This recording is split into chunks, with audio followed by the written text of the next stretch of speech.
We are live on a Monday edition of the Sports Bash. 97.3 ESPN, the 97.3 ESPN free mobile app. Live video streaming on the X platform, YouTube, at Mike Gill Show. What's up, everybody?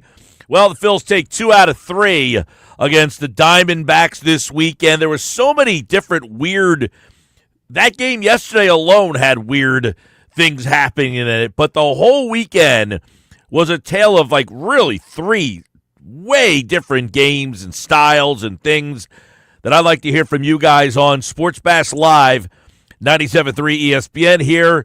The Phils have the day off today, so we'll kind of dive into this weekend, really the Friday, Saturday, Sunday. Phils took the first 2 games of the series.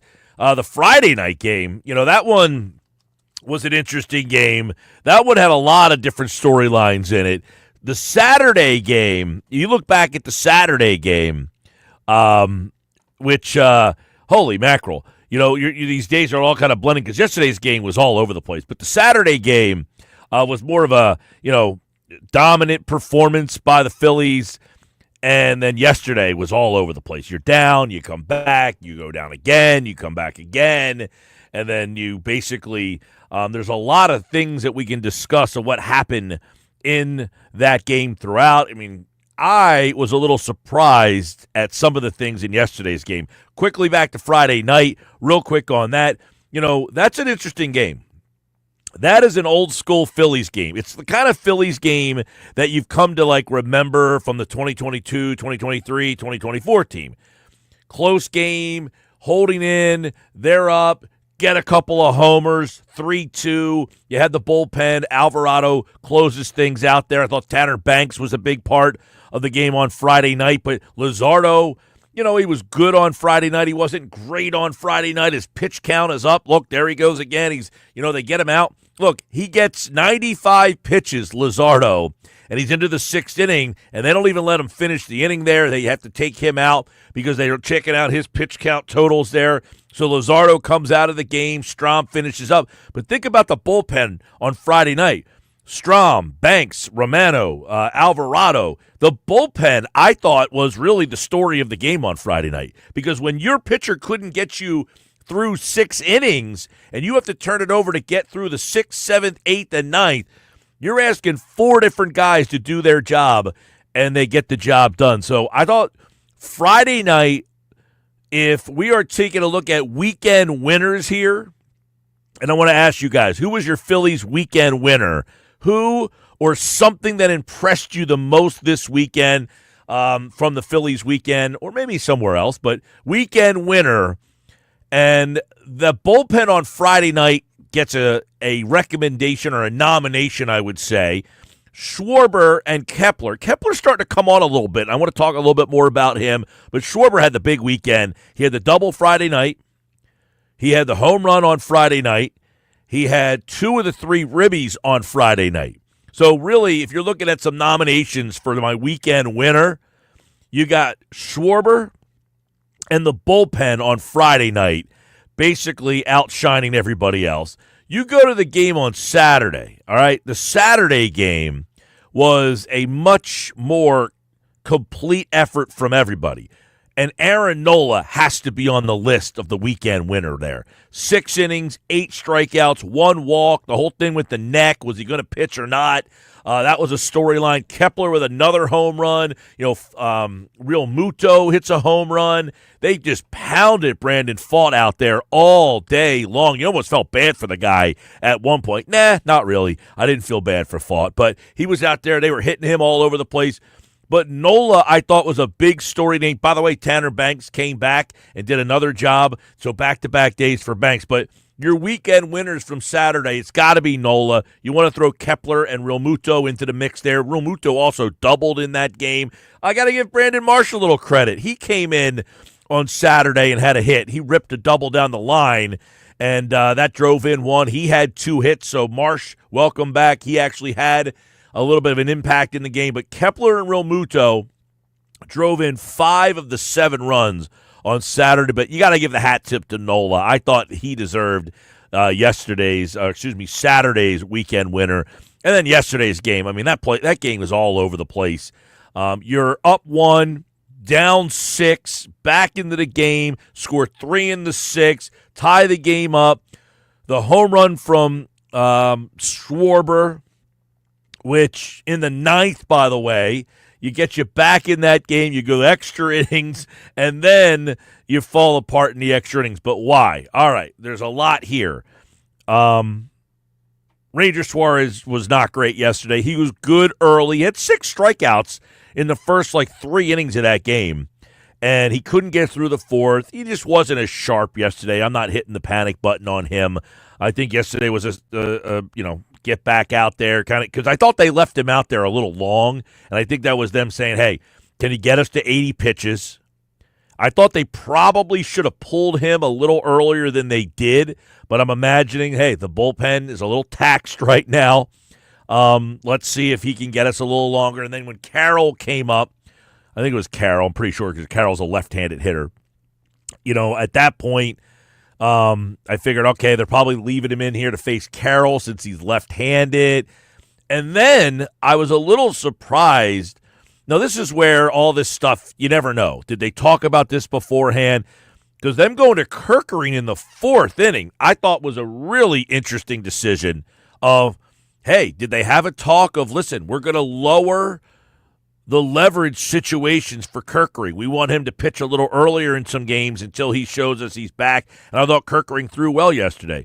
But then they went to Romano. So you had Kerkering and Romano burned in that game. Now, mind you, the game's 7-1 at that point. So you're wondering, hey, did they just want these guys to get work? Romano hadn't thrown all that much. So did they want to lower the leverage for both of those guys, just get them some work? Well, then the next thing you know, you're back in that game. Strahm does a good job, as he normally does. Joe Ross, I thought, threw the ball well yesterday. And then the big thing in the 9th is when Alvarado comes in, and he has to pitch 2 innings, or they ask him to pitch 2 innings, and he really couldn't get the job done. He's up to 30 pitches. They take him out of the game. And then all you have left is Carlos Hernandez, which, it's funny. I got the email on Friday night that said the Phillies activated Ranger Suarez and put Jose Ruiz retroactive with a neck issue. And I said, I'm wondering if all of a sudden Carlos Hernandez's neck hurts because he gave up a gopher ball on Saturday night, I think it was Saturday night. He gave up a home run ball. It had to be Saturday. And then he came in yesterday, wasn't great. But yeah, the offense kept fighting yesterday. You got a lot from the offense yesterday. Of course, the Schwarber home run. Good to see Harper with an opposite field home run. The Weston Wilson home run, I thought, really gave you a boost. And then there was a lot in that game. Weston Wilson comes up later on in the game. Now, he had hit a 3-run homer in the 6th, I think that homer was. When Wilson came up later against a right-handed pitcher, do you hit for Wilson there? Well, this is where the whole thing is, what are you doing? He hit a home run the last time he was up. You can't let that worry you. If you're a guy or you're a team that says we're going to play it by the book, you can't let Weston Wilson hitting a home run against a left-hander not allow you to hit for him. Because I thought Weston Wilson had one of the worst at-bats in that game. Later on, he hits into a double play. He swings at the first pitch against a right-handed pitcher. He could bounce it right back to the mound. That was a terrible at-bat by Weston Wilson. So would you have gone to a lefty in that spot? Now, I don't recall because Marsh was in the game as a runner, but I don't remember. I think that was before because he ran for Castellanos. I don't know what was left at that point because Kepler ended up hitting the next batter. They hit Kepler for Rojas. So they could have hit Kepler for Wilson, theoretically. But because Wilson was playing first base, I think that probably changed some of the dynamics as well. But there was a lot from this weekend. A lot from this weekend from all those games. 609-403-0973. 609-403-0973. Sports Bash 97.3 ESPN. Somebody else brought this up. Matt Napsekin. What about Real Muto getting called out at third base? Listen. If you're going to rip Rojas for getting thrown out at third base, actually for being safe at third base, still a bad decision. I agree. So yesterday we were watching the game at my house. I had a couple buddies over, and we had it live on YouTube. If you want to watch us, we're going to be doing these live watch parties on the YouTube channel. And we did that yesterday. Had a lot of people watching along, and we were debating back and forth. Earnshaw was there. I said, Real Muto can't get thrown out there. Awful. And these guys are debating with me, saying, well, so Bones strikes out. The ball gets through to the catcher. Real Muto's on first base. He's taking off for second. He just keeps rounding on his way to third. He gets thrown out at third base. Can't happen. 2 outs. You stay at second. You got to make sure 1,000% you can make it to third base there. And obviously he couldn't. He got thrown out. So that Real Muto play was a big play in that game. Thank you, Matt Napseekin, for reminding me on that. There were so many things that happened this weekend. That one's on my list as well. Terrible base running decision there I thought by Real Muto. Did you guys, Real Muto is out on the play, and then the other part of that play is Thompson gets fired up about the play. Now, I think he was fired up because, obviously, not for the safer out call. He was saying the base was blocked and that you can't block the bag, and that's what he was arguing. But Thompson got fired up about it. I said, Rob Thompson a little fired up on a Sunday afternoon up at the bank. I thought that might have got the fans a little stirred up a little bit. But that game yesterday, there was a lot that I thought really comes into play here. Why was Kerkering and Romano being used in the 4th and 5th inning of the game? All right, that's one. Are they just lowering their leverages, trying to get some work out of those guys since they have a day off today? Romano pitched on Friday night, but I think before that he had not pitched in a little while. Kerkering had struggled a bit, so were they trying to get him in some lower leverage situations? Because later on in the game, now that you get back, you climb back into that game, now you're with Carlos Hernandez. You're asking him to come out, and Alvarado. You don't really have another option, so you have to ask Alvarado to pitch 2 innings in that game, and he couldn't get the job done. So, yeah, it was a weird weekend of games. There was a lot that happens there. Weekend winners, let me know who you're putting on your list, 609-403-0973. That's the way you can chime on the text board today. A couple things there, Mike. Number one, Romano, before the 2 games he pitched over the weekend, because he pitched as well on Friday's game against the Diamondbacks, he had not pitched for that since April 27th. So there was a few days, but the 4th, he did pitch on the 2nd. He did pitch a couple days earlier, so it wasn't like he had gone an entire week without pitching. So then to your question about, are they just putting him in there in a low-leverage situation to get him work? I mean, maybe there is something to that, because the 2 games against Arizona, he allowed no runs in either game, only 1 hit over 2 innings, and he struck out 1. So at least he gave you something productive. Yeah, and I'm wondering, they're down in the game in the 4th inning. It's 7-1, I guess it is. So are they just saying, hey, listen, this game's kind of at hand. Let's just get these guys a little bit of work here. But that's where this comes back to bite you a little bit. Now, the question is, did it come back to bite them, or did they not? They just wanted to get those guys into lower leverage situations. I don't really know how they kind of viewed that. I'm just surprised that at no point yesterday in those early innings, there was one guy expected to see, and he was never brought out. It was Kerkering, it was Romano, it was Strom, it wasn't Taijuan Walker. So you wanted to see Taijuan Walker earlier in the game. Well, we were told by Rob Thompson over the weekend that, when did Taijuan pitch? Because they moved him to the bullpen, and he was warming up late in the game after Hernandez. But I'm wondering if he was break glass in case of emergency, because he just started a game this week. I mean, obviously it was this week. May 1st. May 1st was his last start. So that's Thursday. Yeah. So Sunday, I think, should have been enough time. Yeah, he probably was available, but I'm imagining they were like, hey, if we don't have to use him, we probably aren't going to use him. But you had to use Jordan Romano? What problem did we have with Romano? He got out of the inning. No, but my point is that if you're putting Walker into the bullpen with the idea that he's going to be a long man and he's going to be a guy you can use for an inning or two here or there, Yeah, but my point is he pitched on Thursday. He pitched on Thursday. I'm imagining he was not available unless it was an emergency So you're situation. saying 3 days is not enough? Well, how many starting pitchers pitch a game on Thursday and come back again and pitch on Sunday? How many starting pitchers get sent to the bullpen after they have a good start? Exactly, but you're not going to use them the next day. Hey, you pitched on Thursday night. 3 days later. Still, you pitched on Thursday night as a starter. Now you've been demoted to the bullpen. That doesn't mean you're automatically available like 1, 2, 3. That's what I'm saying. I think he was more break glass in case of emergency. Okay. If I have to go to you, okay. But I'm not going to put you in a situation. First off, the game's a 6-run game. I'm not using you. You just pitched Thursday. How many pitches did he throw Thursday night?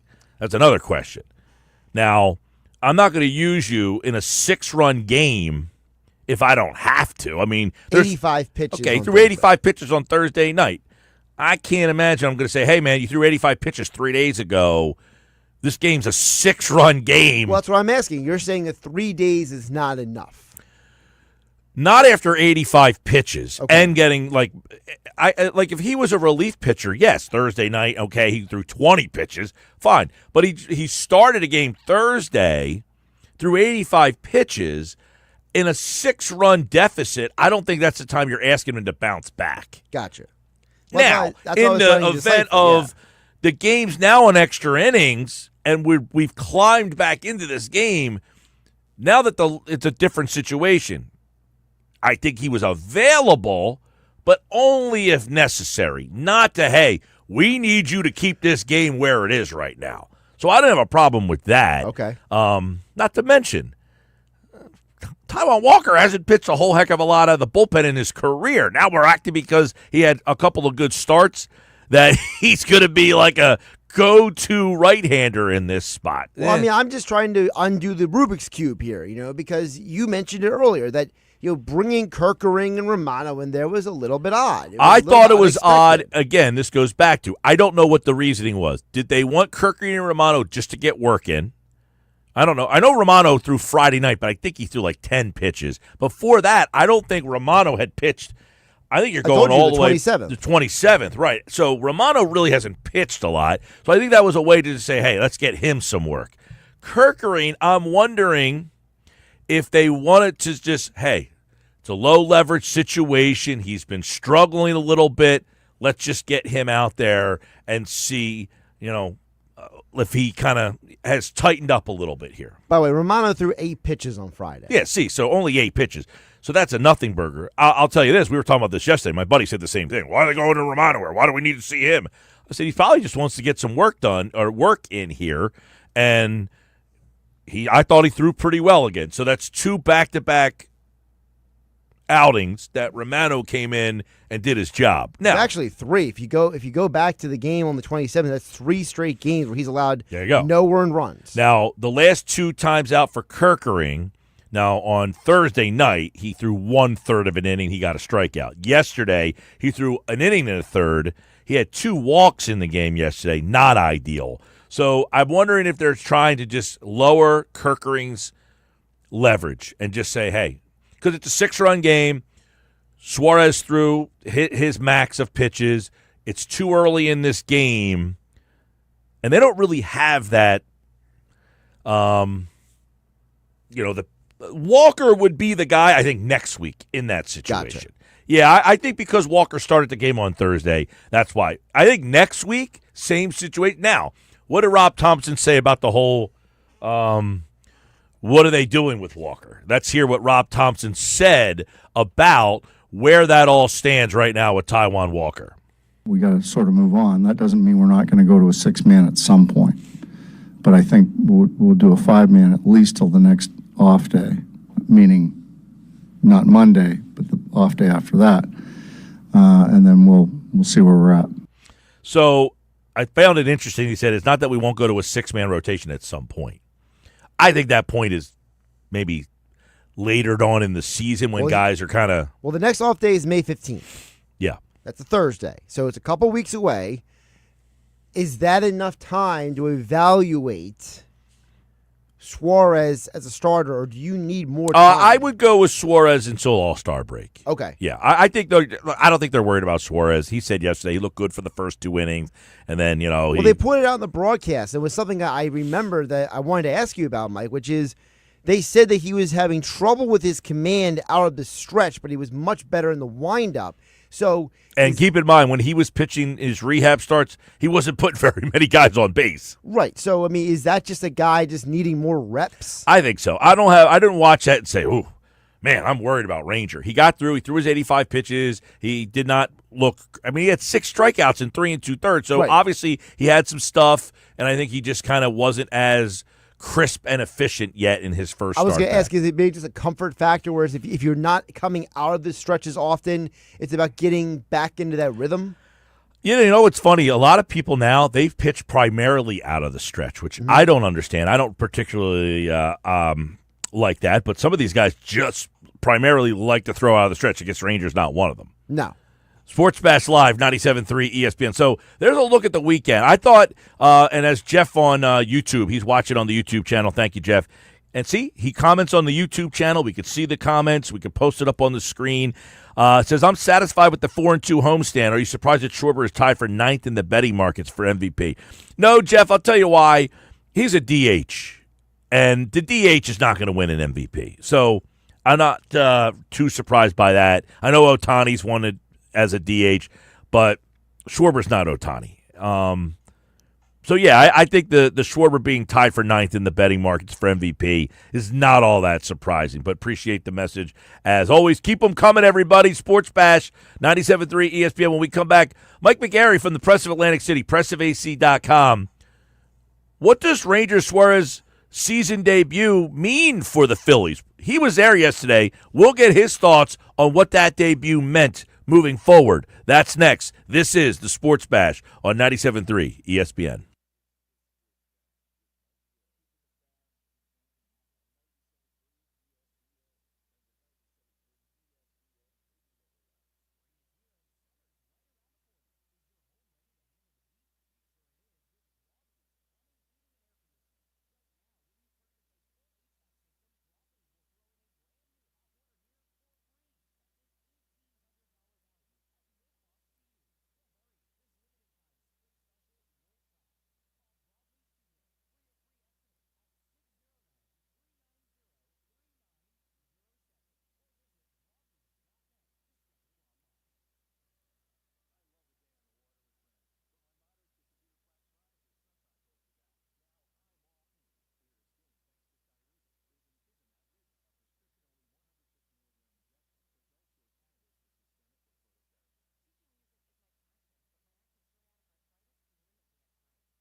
All right, 228 Sports Bash, 97.3 ESPN.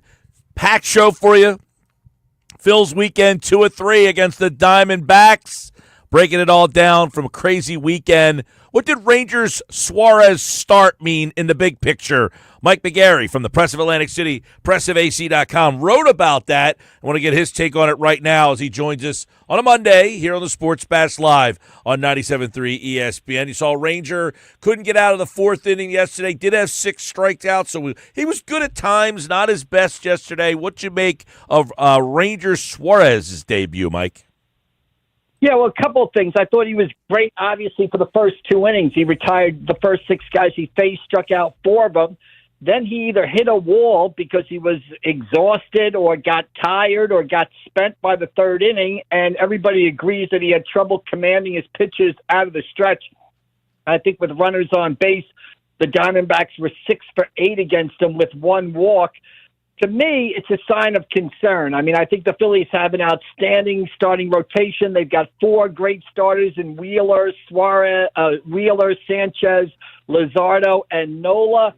But I would say I'm concerned about Ranger Suarez because he looked like the Ranger Suarez that finished last season instead of the one who started last season, who was one of the best pitchers in baseball. So I was concerned that he looked like the guy who struggled so much the end of last season yesterday.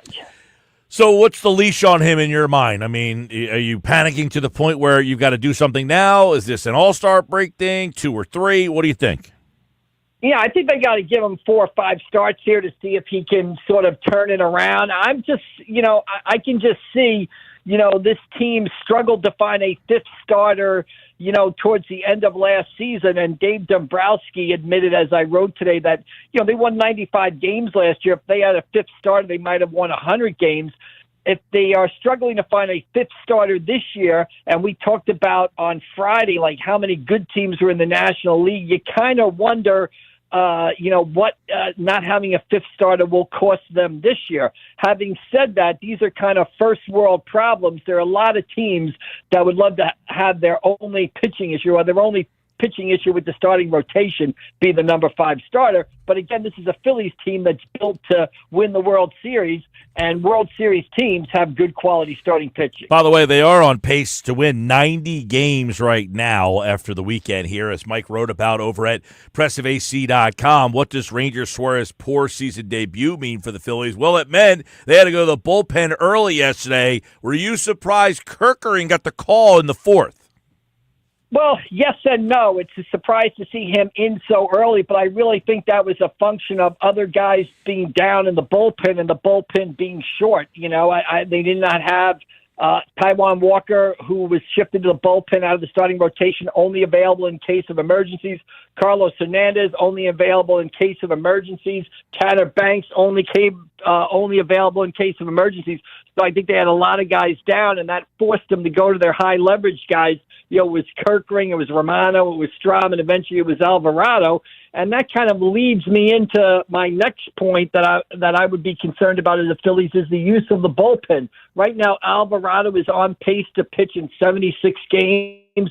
That's too many. And already this season, he's pitched more than 1 inning 3 times after doing it 0 times last year. So you kind of wonder, what his arm is going to feel like in August or September if this workload keeps up. Yeah, he did have to pitch that 2nd inning yesterday. Couldn't get out of it. 30 pitches. They finally pulled him out. But then late in the game, I mean, you went Kirkering in the 4th, you went Romano in the 5th, and you're out by the time you get back in that game. You had to go to Carlos Hernandez. When is it too early in your mind, Mike? Is it too early to be thinking about adding a viable piece to that bullpen? Well, I don't think it's too early to think about adding a viable piece to that bullpen. I'm sure the Phillies are on it, but the question is, it takes 2 to tango, right? And especially with the 6 teams in each league making the postseason, a lot of teams are going to hold on to their guys. I just don't think there's a big market right now for relievers out there. I'm sure if there was one, the Phillies would be all over it. So I don't think it's too early to think about correcting the problem. I think it's a 2 to tango thing, and I don't think the other partner is there right now for the Phillies. Yeah, that's something that we'll have to keep an eye on here because obviously this bullpen has got some problems. Even with the Mike, I mean, correct me if I'm wrong. The two guys they thought they were going to trust the most entering the season were Kirkering and Romano, and they threw in the fourth and fifth inning. So they just we want to get you in some lower leverage situations. It's a 6-run game. Romano hasn't worked all that much. That was what I kept wondering yesterday as I was watching the game.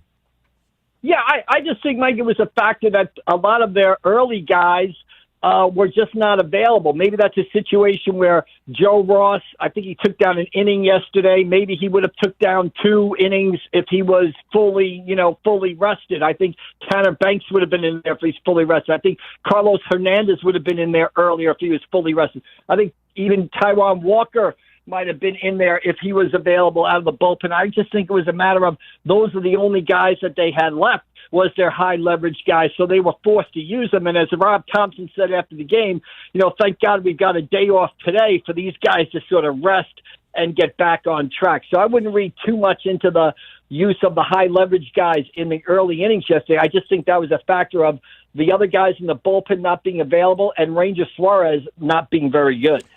You asked a question at the end of your article, Mike. It says, if Ranger Suarez doesn't improve quickly, what could it cost the Phillies this year? Is that suggesting how important he is to all of this working?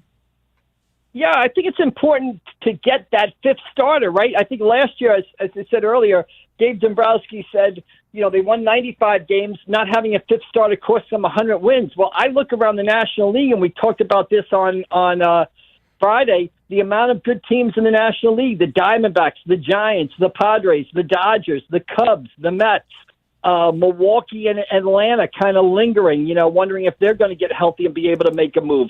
I think automatically we thought that, the Phillies were an automatic playoff spot.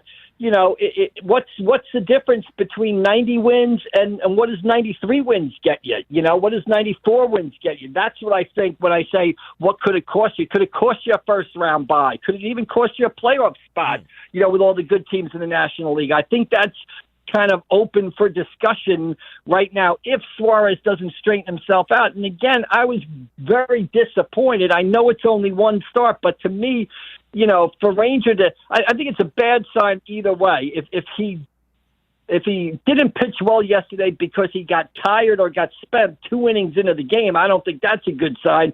And I also don't think it's a good sign that he kind of continued the trend that we saw towards the end of last season where he just wasn't very good after being one of the best pitchers in baseball last April, May, and June. Mike, Weston Wilson yesterday, big home run. I don't know what to think about Wilson. Is he enough of a right-handed presence for you? How do they even use him? I mean, Kepler hit a home run Friday, hit another one Saturday, then he's not in the lineup yesterday, and he even had good numbers coming into the day against the pitcher yesterday from Arizona. So what do you make of Wilson and what his role might be? Yeah, I think Weston Wilson right now is kind of fine for right now, but I definitely think the Phillies should be in the market for a right-handed power bat as they move towards the trade deadline. I think Kepler, like you said, has been impressive. Rob Thompson said he wanted to give him a day off yesterday, and this sounds kind of strange. He wanted to keep him hot by not playing him, right? Because he didn't want him to face the lefty, even though he had good numbers off that lefty. He didn't want that to sort of put him in a funk. They're facing 6 right-handers on this road trip, so expect Kepler to get plenty of playing time. And the other thing that Rob Thompson points out is this team has not faced many left-handed starters, so if those right-handed guys are going to get at bats to sort of stay sharp, and we're talking about Weston Wilson, we're talking about Edmundo Sosa, they're going to play when there's a left-handed pitcher on the mound. So I don't know if it's a full, quote-unquote platoon right now, but I just think it's a matter of wanting to get some guys at bats. I like Weston Wilson, but I'd like a little, if I was the Phillies, I'd also be on the market for a little upgrade at that position as we move towards the trade deadline. Yeah, and yesterday he played first base in the game. Were you watching that game, Mike, with, because Wilson hits the home run in the 6th. He then comes up later on in the game, and now they had been platooning. They've been pinch hitting for guys. He got to bat against a right-handed pitcher, and he had a terrible at-bat, by the way. Bounces one right back to the mound. That might have been a spot where I was like, are they going to let Wilson hit? Are they going to hit a lefty up there? But because he was playing first base yesterday, I'm wondering if that backed them into a corner a bit.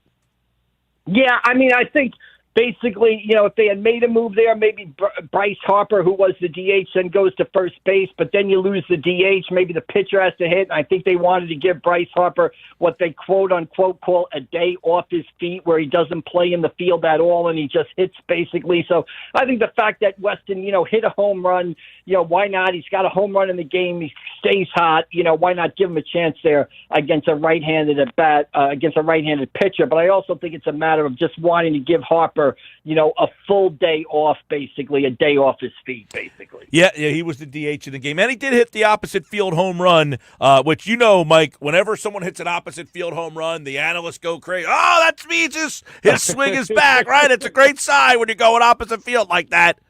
But he did acknowledge after the game, Bryce did, that he is frustrated. Yeah, and he made a point of saying, he came up in extra innings there, hit a deep fly ball to center field, I believe it was.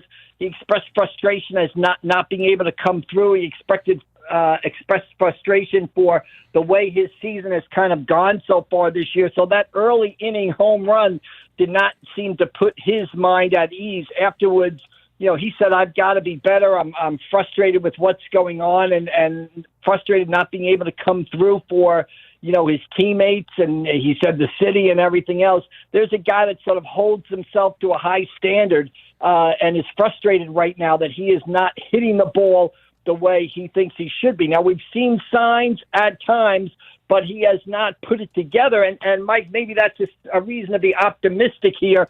Bryce Harper has not put it together. Alec Boehm has not put it together.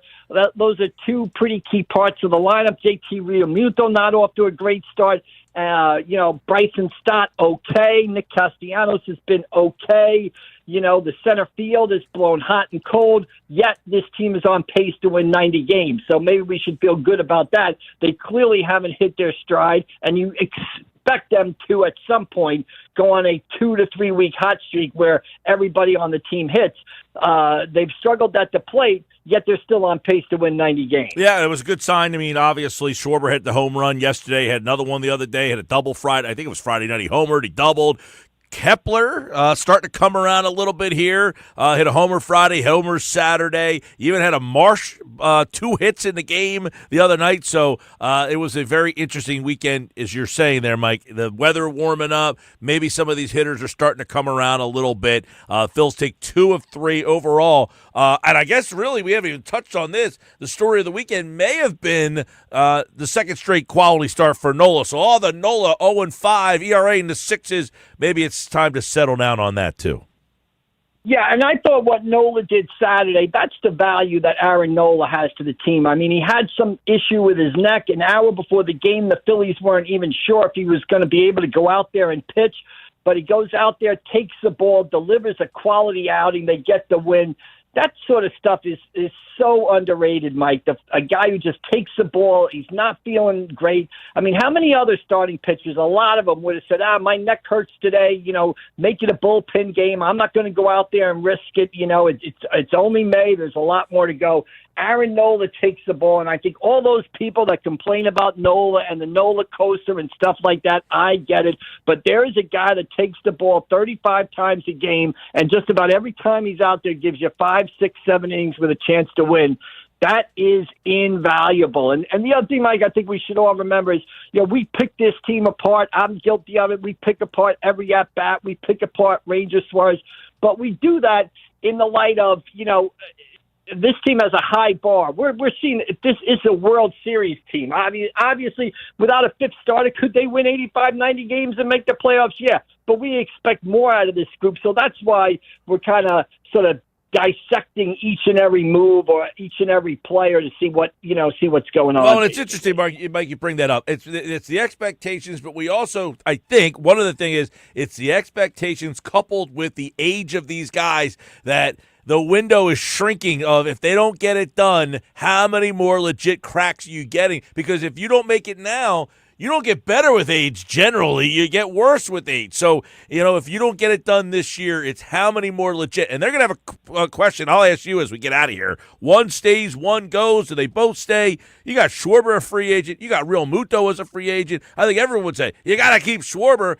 Real Muto, as much as he's been iffy, you don't have another catcher in the whole organization. I mean, anywhere in the organization. So they're going to have some very interesting decisions to make. That's why this season, I think there's a lot of, it's on high alert. Yeah, absolutely. This is kind of the last go-round for this absolute core, basically, right? I don't expect Bryce Harper or Trey Turner to go anywhere. But, Kyle Schwarber's a free agent at the end of the year. Real Muto's a free agent at the end of the year. Ranger Suarez is a free agent of the year. Nick Castellanos will be heading into the final year of his contract. If you don't get it done, what do you do with Brandon Marsh? Do you use him as a trade? Do you bring up a Jordan Crawford, stuff like that? So, for this core group that is kind of, endeared themselves to the heart of Philadelphia baseball fans ever since September of 22 and October of 22 with that great run of the World Series there. This is probably the last go-round for this group. Not to say that they won't come back, but, this group is definitely on the clock. And if they don't get it done, the Phillies will have some very big decisions to make. Big time. And they're off today. They're going to be down at George Steinbrenner Field in Tampa, the spring training home of the Yankees, as they play the Tampa Bay Rays starting tomorrow. So Phil's get a little much-needed off day for that bullpen, and we'll have more on that on Wednesday when Mike's back here on the Sports Bash. All right, Michael, take care, bud. All right, we'll see you down the road. Thank you. All right, Mike McGarry, everybody, from the Press of Atlantic City, pressofac.com, covering the Phils as always, and everything local here. We'll get into all of the stuff that is going on the Sports Bash. I thought he brought up a very couple interesting points. We're going to talk to Bob Wankel a little deeper about some of these things. One of the things I want to get from Bob, who's covered the Phils for a long time, bullpen usage yesterday, is that a sign of what's to come? Their roles moving forward. Is he a fan of the six-man rotation? What's Rangers' role? How long is too long to stick with him? Do you have to make a decision quickly on that? Because I only ask that question because are you trying to use him as a trade piece? Are you trying to use him as a stabilizer? You don't want to be having him all over the place. Bullpen, back, pulling him early from games. If you want to try to use him as a trade piece, Schwarber, Real Muto, I asked that question. One stays, one goes. And I think the answer to that sounds very easy, right? That's an easy one, right? Schwarber stays, Real Muto goes. Who's catching if Real Muto goes? Seriously. They don't got any guy in the organization. You'd have to bring somebody in from outside the organization probably to catch, unless, the youngest catcher you have that's big league ready is Rafael Marchand. Are you ready to turn this thing over to Marchand possibly next year? I mean, he's played 7 games this year, so I'm not judging him, but is he an everyday, or at least, a lot of catchers that are the main catcher generally catch about like 120, 130, and the other catcher will catch the rest of them? So the Phillies have to make a decision. Do you want to bring back both Real Muto and Schwarber? Because you're not really changing the complexion of this team if you bring them both back. That's why this season, I think everybody's on high alert with what can this team do. I'm Mike Gill. This is the Sports Bash live on 97.3 ESPN, the 97.3 ESPN free mobile app. Live video streaming on the X platform, YouTube, at Mike Gill Show. Subscribe, hit the like button, do what you got to do, but be a part of the show. Text right now, 609-403-0973. 609-403-0973. When we come back, we've got a whole heck of a lot more, including some more Phil's thoughts in the 3 o'clock hour with Bob Wankel from Crossing Broad.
Sports Pass Live, 97.3 ESPN, the 97.3 ESPN free mobile app, powered by First Bank of Sea Isle City. Did you watch the Derby this weekend? I did not watch it live, but I was keeping tabs on it. You kept tabs on the Derby Saturday? Yeah. Well, I had to talk about it all day Saturday morning, so I was like, well, I might as well invest this much time into it. So You're not a Derby fan in general? I mean, Like you weren't like, it's Derby Day, I'm involved. Nah, I had other stuff going on. Jeez, look at you, important. Yeah. Well, A lot of people, I heard them Sunday, I think it was on Sunday, the Locker Room Youth Movement guys were talking about sports bucket lists. That's my girlfriend's number one. Really? Number one is Churchill Downs. Where does it rank for you? Top 5, top It'd be 10? in there. I definitely want to go to a Derby at some. I've been to the Preakness, a little different. I've been to the Preakness. She's been to the Belmont. Okay. You know the Belmont, right now, last year, this year, and maybe next year, I think the next couple of years, it's at Saratoga because they're doing repairs, refurbishing Belmont. But she's been to the Belmont. I've been to the Preakness. It wouldn't be number one, I don't think, on my bucket list, sports bucket list. Maybe the Masters. She's not interested in going to the Masters at all. So that's going to be a tough one. I would say the Derby's in my top 10, but not my top 5. I watched Derby. In fact, we had the Derby on in my house from like 2:30 in the afternoon all the way until the race ended. Wow. I mean, we just kept it on. That is a long broadcast. Now, the Phillies game started at 6. So we had the two TVs going, had the Derby on the side TV. Then we flipped them when the Derby went on so we could hear the sound on the Derby. Then we went back to the Phils. Bob Wankel, next.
All right, 3 o'clock Sports Bash Hour is brought to you by Broadleaf's Plumbing, Heating, Air Conditioning, your trusted source for heating, plumbing, service, installation. 609-390-3907, online, broadleafs.net. Phils take 2 out of 3 against the Diamondbacks. Some big picture stuff. They're on pace to win 90 games. Bob Wankel crossing broad. We'll take a look at some of the things that we saw this weekend and questions that spin off it. You know, Bob and I talk usually twice a week, and it's amazing that this team gives you topics 3 days apart that are so different from the ones that you just broke down and talked about ad nauseum on Friday. And you're like, man, there are so many different things that happened based on 3 games that we just saw, Bob Wankel. What's up, buddy?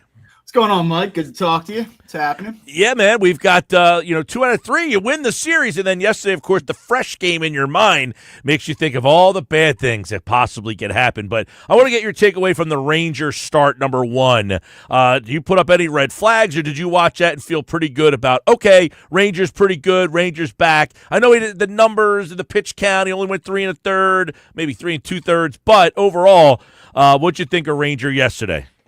I thought there were some encouraging things, especially the first 2 innings. He strikes out 4 of the first 6 batters that he sees, but then he gets into a little bit of a jam in the third and has a hard time slowing things down. He struggled from the stretch. You know, that's what we saw yesterday, and I don't think that you really sound the alarm based on one start here, but I would point out that if you go back to June 30th of last season through the remainder of the regular season, he made 11 starts and had a 6.54 ERA, and opponents had 3.15 against him. So I think it's unfair for a guy who had a season delayed and he's making his first start to really put too much into that. But I do think you have to be cognizant of the fact that it was not clean for him down the stretch last season either. It was not, and it led to many people wondering what's his role this year with Andrew Painter looming. If he is inconsistent as a starter, do we feel like, don't worry about it, you just throw him in the bullpen and he'll be A-okay? Maybe. I mean, look, so I think Andrew Painter, you see him this week in AAA, and if everything goes according to plan and he's smooth, I don't think that we see Andrew Painter in July. I think we see him in the second or third week of June. And if that's the timeline. That's a little earlier than the timeline they gave us. Yeah, I mean, I just don't think that they're going to make him sit down there for 8 weeks if he's blowing away AAA hitters. Now, I'm not making a call and saying that you're absolutely going to see that, but if he progresses and he's able to make pitches and show consistency with his command, at some point you just say, let's take the training wheels off and get to it. And I don't think it hurts him or them if that happens to be 2 or 3 weeks earlier than what they had said back in the winter. And if that is the timeline, then that gives Ranger Suarez probably 6 starts or so, 7 starts maybe, to kind of demonstrate what he's got as a starting pitcher. And I think that it's fair in that amount of time to sort of assess where he's at. And again, you would say, well, if you did the same thing with Aaron Nola, he wasn't good his first 5 or 6 starts. You can't just bury a guy, but I think you have to look at track record. In the case of Aaron Nola, there's a track record of him being a successful and durable starting pitcher. And we know that he's susceptible to stretches. With Ranger Suarez, I mean, we've seen good spurts, but we've also seen bad ones. I just don't know how much time you give him. And maybe you do go to a 6-man when Painter gets here. And maybe give Suarez 10 or 12 times through and then make a decision. But I think that that's what you're going to see. All right, Bob Wankel, I want to get some thoughts on the bullpen usage, specifically yesterday. Do you read anything into it? Yeah, Kerkering in the 4th inning yesterday, Romano in the 5th inning yesterday in a 6-run game.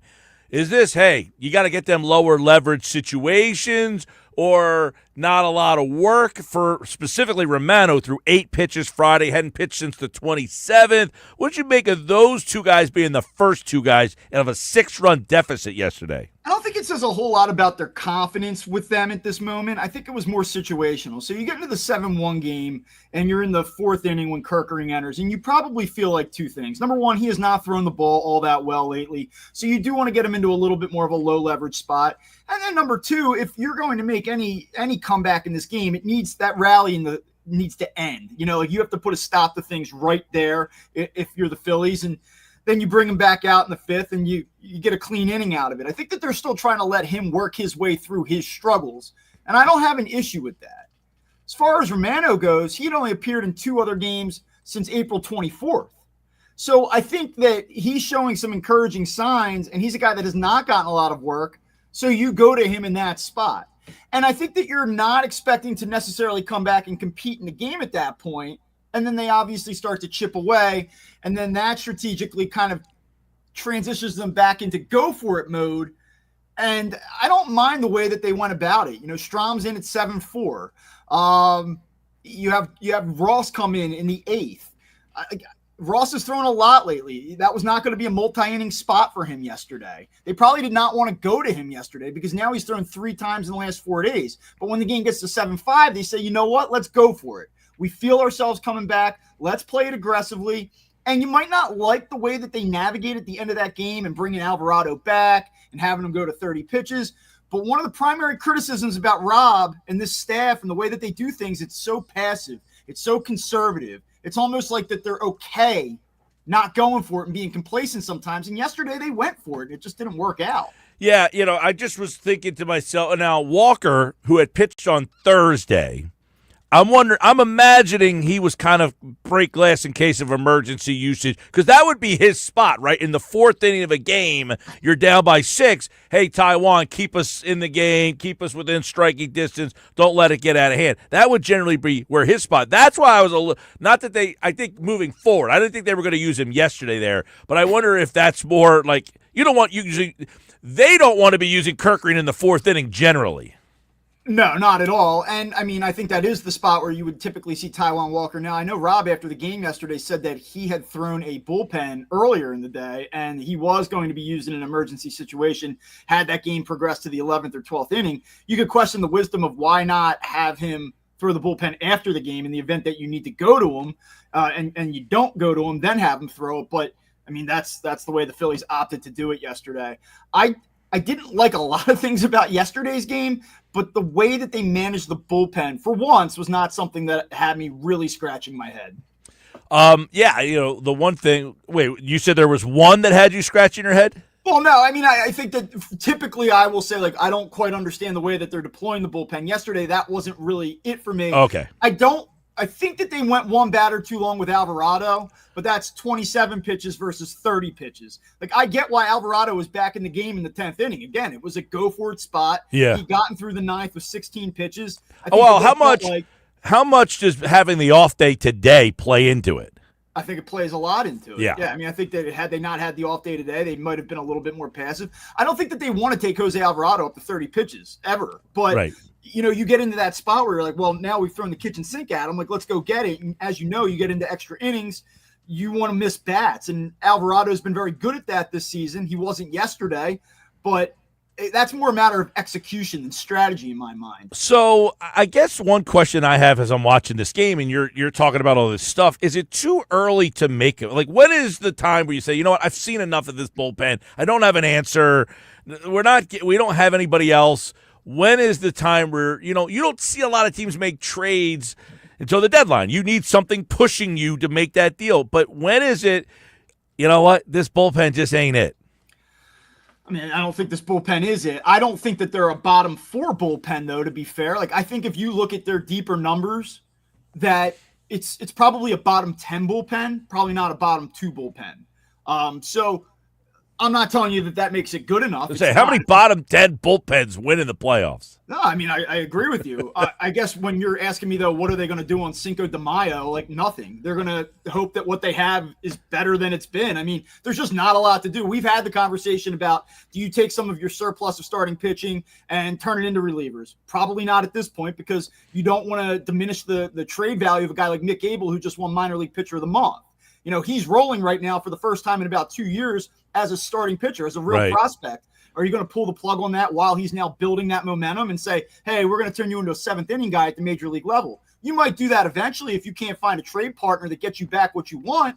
But right now in this moment, it's still probably too early to do that, especially for a team that's, and I know, I get it. They're very frustrating to watch, and you feel like that there's a lot more meat on the bone here, but they're 19-15, and if the season ended today, they're in the playoffs. So you don't have to sound the alarm and panic just because you're annoyed that you didn't like the way that they played yesterday either, All right, well, when you look at this bullpen with what they have, are the roles changing? Are we watching them kind of switch roles around, or is this still the same hierarchy that it was a month ago? I think from the left side, it's the same. It's Alvarado and Strom at the end. It's obvious that, Romano was the closer the first game, and that was quickly changed to Alvarado. So Alvarado seemingly is the guy.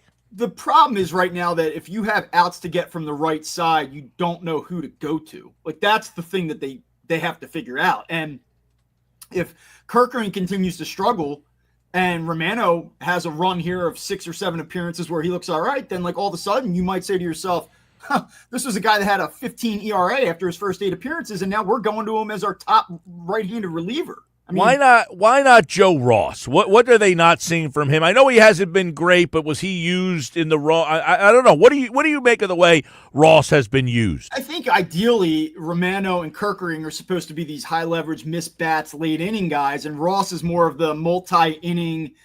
He can keep you competitive. He can give you multiple innings and keep you competitive within a game. Those guys have been so inconsistent and at times just downright awful that now Ross is getting thrust into a more important role, and he's doing a nice job. But I just don't know that when you watch him, you say, like, okay, this guy profiles as a late-inning arm who is going to miss bats and is going to be able to get you out of tight spots game in, game out. That might change, though. I mean, like, look, the opportunity's there for him to do it, and he's been pretty good lately. And, yeah, like, are the roles of this bullpen shifting around a little bit? They are. They kind of have to. Mm-hmm, yeah. Jose Ruiz has a sore neck. I think Hernandez has a sore neck as well after the weekend we saw from him. At what point do you think that Seth Johnson neck is not as sore? Yeah, I mean, look, I think you have to at some point start shuffling the deck a little bit here. Because Hernandez is one of these guys. Correct me if I'm wrong. He got picked up from waivers from the Royals, and this is one of these moves where the Phillies like to think, hey, well, we found somebody that the other team didn't get. They've done it with Alvarado. They found these guys, and they've prospered with them. I feel like Carlos Hernandez is their version of, we found the guy that the other team didn't know what to do with, and we'll straighten him out. Well, as late as last week, and he had thrown the ball okay, Rob had come out after a game, said, hey, look, we think that our staff is getting with him and that this looks a little bit better now. But his whole thing, the whole book on Hernandez throughout his career is inconsistency with throwing strikes, and we've seen that here as well. And if you have a really solid bullpen where you have 4 or 5 important roles to find and you can depend on them, I think it's easier to take a flyer and, have a project at the front end of your bullpen where you say, okay, look, we're so good that we like the upside here. Let's deal with this. But they're not in that spot. And so I just don't know how much patience you can have with guys that you view as projects. Yeah, I'm very interested in that. Keep my eye on the bullpen thing because I agree with you. It's hard. Even Ranger. I mean, hey, go pitch in the bullpen. He's never pitched on like back-to-back days. You're not just saying to a guy, hey, you're now a relief pitcher. Hey, throw 23 pitches on Thursday and then come back on Friday and we need you to throw 15 more.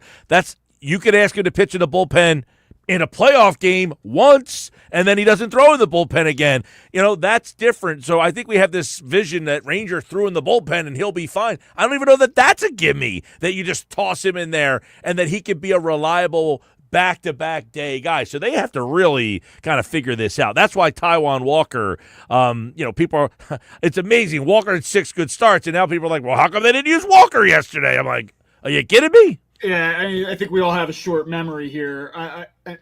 This idea, like, do you go to a 6-man with Suarez back in the short term because Walker's throwing the ball well? I mean, like, what are we? No disrespect to Taijuan Walker, he did a great job for this team, and he gave them much more than anybody would have expected. The irony of this is, Bob, Walker last year usurped Turnbull, who was pitching really well, and now it's Walker that's pitching well that's getting usurped from the rotation. You know how this works out, though. I mean, guys get hurt, things happen. Everyone's going to get a chance to see what they can do again. Like, is Taijuan Walker going to get another opportunity to start a game for the Phillies this season? Probably. I would be surprised if we don't see him at some point again. And maybe that's because they go to a 6-man. Maybe that's because They move Suarez to the bullpen and they go with a 6-man. There's just a lot of different things that can happen here. Okay. So I would say stay tuned on all of that. All right, Bob Wankel from Crossing Broad, longtime Phillies guy, and I want to get your take on how this is going. I know this is not really team related now, but it might be. One stays, one goes. How does this play out? Schwarber, Real Muto. Because this one seems obvious, right? It's got to be Schwarber. But you don't have another catcher in the entire organization. So is it as simple to say you can pick one, or is it looking like both of those guys might have to be back? And I asked this question this way because one guy is like in the MVP conversation. The other guy's, he had a good weekend, kind of struggling along offensively, and I don't think it's getting any better down the road. So how does this all play out in a season that has so much of these two guys or everybody under the microscope? It's a great question. Obviously, Schwarber feels like the right answer. But as you noted, they don't have a lot of depth at the major league or major league ready level. They actually have a very interesting prospect who's an A-ball right now, but probably wouldn't be ready until 2027, 2028. So if it's for next year and I got to take one guy, it's still Schwarber, but not quite the slam dunk that you think it is. And whether or not they bring back Kyle Schwarber is going to be interesting. I mean, look, he's on pace for 52 home runs. He's their one true consistent power threat in this lineup. He can hit leadoff for you. He can hit in the cleanup spot. He's a leader. He's all of these things. But how crazy do you want to get with a guy who's going to soon be in his mid-30s, who can't play for you defensively? I don't know. Do you want to go 4 years with him, 5 years? Do you want to give him $20 million, $25 a year? Like that's a decent amount of change for a guy that really can only do one thing for you. So Played a good left field yesterday. he's very limited. He is. I will say, he's to the plate and all. I get it. You just can't. The one hop off the wall, he makes a fire to second, holds that guy to a single. I will say this: yes, he is limited as an outfielder. They went to the World Series with him playing left field. Yeah, well, that's the power of vibes, man. That's the power of the Clubhouse Spotify playlist. Should we bring him back too? Bring him back. Well, I say this because does Marshawn play at all in their future plans? I don't know if we talked about this the other day or not. We may have, but I don't think that Marshawn's an everyday guy. I don't. Maybe he is. Like I said, we've only seen him a little over a handful of games, so I don't think that you can make any determination about a guy's future based on that level of playing time. 20. Yeah, I agree with that. The 7 games is clearly not enough, but he's here because they felt he gave them what? A better offensive option, was just a flat-out better player. They didn't want to lose him because he doesn't have options. Why did they make that change? I think that they probably believe he's a better all-around player. He's only 26 years old. You also have no depth. I just said this a minute ago. You have no depth at the major league level in terms of if JT Realmuto goes down and you had started the season with Stubbs, Marshawn's out of options. So someone's going to pick him up, right? He's gone. And now if Realmuto gets hurt, you're down to Stubbs and a guy off the street. So part of it is like, yeah, they probably think Marshawn's a better overall player. That's part of it. But if all things were equal and he had more options, they probably would have started the season with Stubbs again as the backup. But you kind of run into this thing where you're like, well, one guy's much younger. One guy is more of a homegrown prospect. One guy has no options left. Like, that decision was pretty easy to make. Like, you want to keep your depth here. What do you make of Rob's conversation with Trey Turner not to worry about hitting home runs? On base 380 clip. You like that? I mean, what do I make of the conversation? I think that Trey Turner has to find some balance. I appreciate that he's swinging at fewer pitches outside of the strike zone. I appreciate that he's knocking on the door of 300. I mean, but has Trey Turner been a difference maker for this team? No. I mean, I'll just give you this. In parts of 3 seasons, Ben Revere, right? He hit 303 with the Phillies. Ben Revere, his OPS plus while he was with the Phillies was 94. He was a below average offensive player because he didn't drive the baseball. He slugged here we go. I got it right here. Yeah, 363. Trey Turner's basically slugging right now exactly what Ben Revere slugged with the Phillies. Jeez. I mean, come on. Yeah. So you got to find some balance. Like, you can't slug 367 if you're Trey Turner. You got to find a way to slug 450. Trey Turner right now, his WAR is a 10th higher than Johan Rojas. Yeah. I mean, and that's just where it comes down to here. I mean, he's on pace right now. Trey Turner is for 29 doubles and 5 home runs this season. You know, it's funny. Turner's a .04 WAR. To put it in perspective, Bryson Stott's 0.5, Real Muto 0.6, Kepler's 0.7, Rojas is a 0.3, and he doesn't play every single day for the most part. The highest WAR on the team right now is Schwarber 1-2 and Harper 1. Nick Castellanos, who you would say, hey, he's having a solid, yeah, but he has a 0. He is zero wins for this team. The issue with Nick Castellanos, and this is the thing, we get caught up in batting average. Like, oh, batting average, Trey Turner's hitting 297. How are you going to talk about a guy hitting 297? It's not an impactful 297. And he knows it. To Trey Turner's credit, I mean, he talked about it over the weekend. Like, he knows. Like, look, I'm not making hard contact. I'm kind of doing what they're asking me to do, but he knows that, and he wants to make more of an impact offensively. So this is the thing to keep in mind. Sometimes you would think like, okay, well, he's making an adjustment. He's swinging fewer pitches out of the zone. Well, now he's going to get more pitches to hit, so he's going to do more damage. But when guys change their entire psychological approach, mental approach, preparation, some of the things mechanically, sometimes it takes more than 34 regular season games to kind of thread the needle and get it the way you want it to be. I don't think that this is what we're going to get from Trey Turner all year, and it better not be. I mean, it's not good enough. You cannot hit 297 and 30 extra base hits. Yeah, he's had the least amount of impact of that. He had 4 hits the other night. He came up the bat in the ninth with 4 for 4, and you're like, oh man, Turner's up. It should never feel that way, ever, right? Yeah. And I know he has the 1 for 6 yesterday, but in the previous 7 games, he essentially hit 500. And again, You're right though. You don't feel like it because I think 18 of his previous 20 hits were singles. So, Weston Wilson comes up and hits a bomb. That was a Titanic blast. He's playing first base yesterday. I'm wondering. Now he faces a righty later in the game. Normally they hit for that guy in that spot. Is it because he hits the home run, he's a little hot, or is it they back in the corner because he was playing first base, or does he just hit in that spot regardless? Because that bat was terrible. It was not a good at bat, and I think there is a little bit of that. You know, you just had a big one for us. Let's see what you can do. There's a little bit of an evaluation. Can't get sucked in by that, man. The problem is, I don't think it's so much about getting sucked in by it. It's like this was your day to go swing the bat, and what's our alternative off the bench? Is it like Kepler in that spot? Is it Marsh? Like, I mean, Brandon Marsh got his first 2 hits since March on Saturday night. Like, are we like going crazy to get him to the game? And look, I get it. I felt the same way, but these guys, I'm telling you, like there is a little bit to be said for. Hey, we're going to give you an opportunity. Like Cal Stevenson plays on Friday night before they send him down a day later. Why is Cal Stevenson playing on Friday night? You ask some people, you ask my podcast partner, Anthony Sanfilippo, he says it's about doing right by the player and that guys appreciate that. That he's not sore? I don't know it had anything to do with Johan Rojas being sore. I highly doubt that.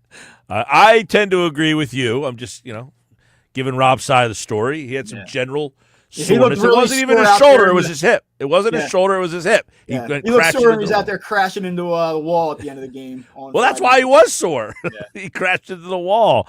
That was a hell of a play, by the way. And by the way, there were 2 balls hit on Friday night that I think Rojas gets to that Marsh did not. Maybe we can start doing radio bits. Like if Johan Rojas is hitting 300 on June 1, we can do like a dunk tank outside the studio or something like that. Like I'll get in the tank. It's not even that. The Johan Rojas fan club members can come down and dunk me. How about that? I'm first in line. 343 on base. That's what he's man. Dude, like honestly, like they just gotta let him play every day. He'll be in the All-Star game. Come on. He's been interesting. He's definitely an interesting guy. He has far exceeded my expectations. I will say that. Let's see where he's at. I laugh all the time. I said he's not Tony Gwynn, but he just ass backwards himself on the base sometimes. He hits a 2 number and he's just so fast. I don't know, man. But sadly, he's the best option they have out there. Bob Wankel is here with us, Crossing Broad. And, of course, check out the podcast, Fighting Words with Anthony Sanfilippo. They talk a lot about Rojas, the defense, and more. Check that out on all podcasting platforms. All right, man. Thanks. All right, Mike. Talk soon. All right, he'll be back later on in the week. Phil's getting ready for the Rays this weekend, and then this week, and then on the weekend series, they've got the weekend series against the Cleveland Guardians, and that's a Sunday night baseball game that we'll have right here on 97.3 ESPN. The Phillies and the Guardians Sunday night. You're home for Sunday night baseball.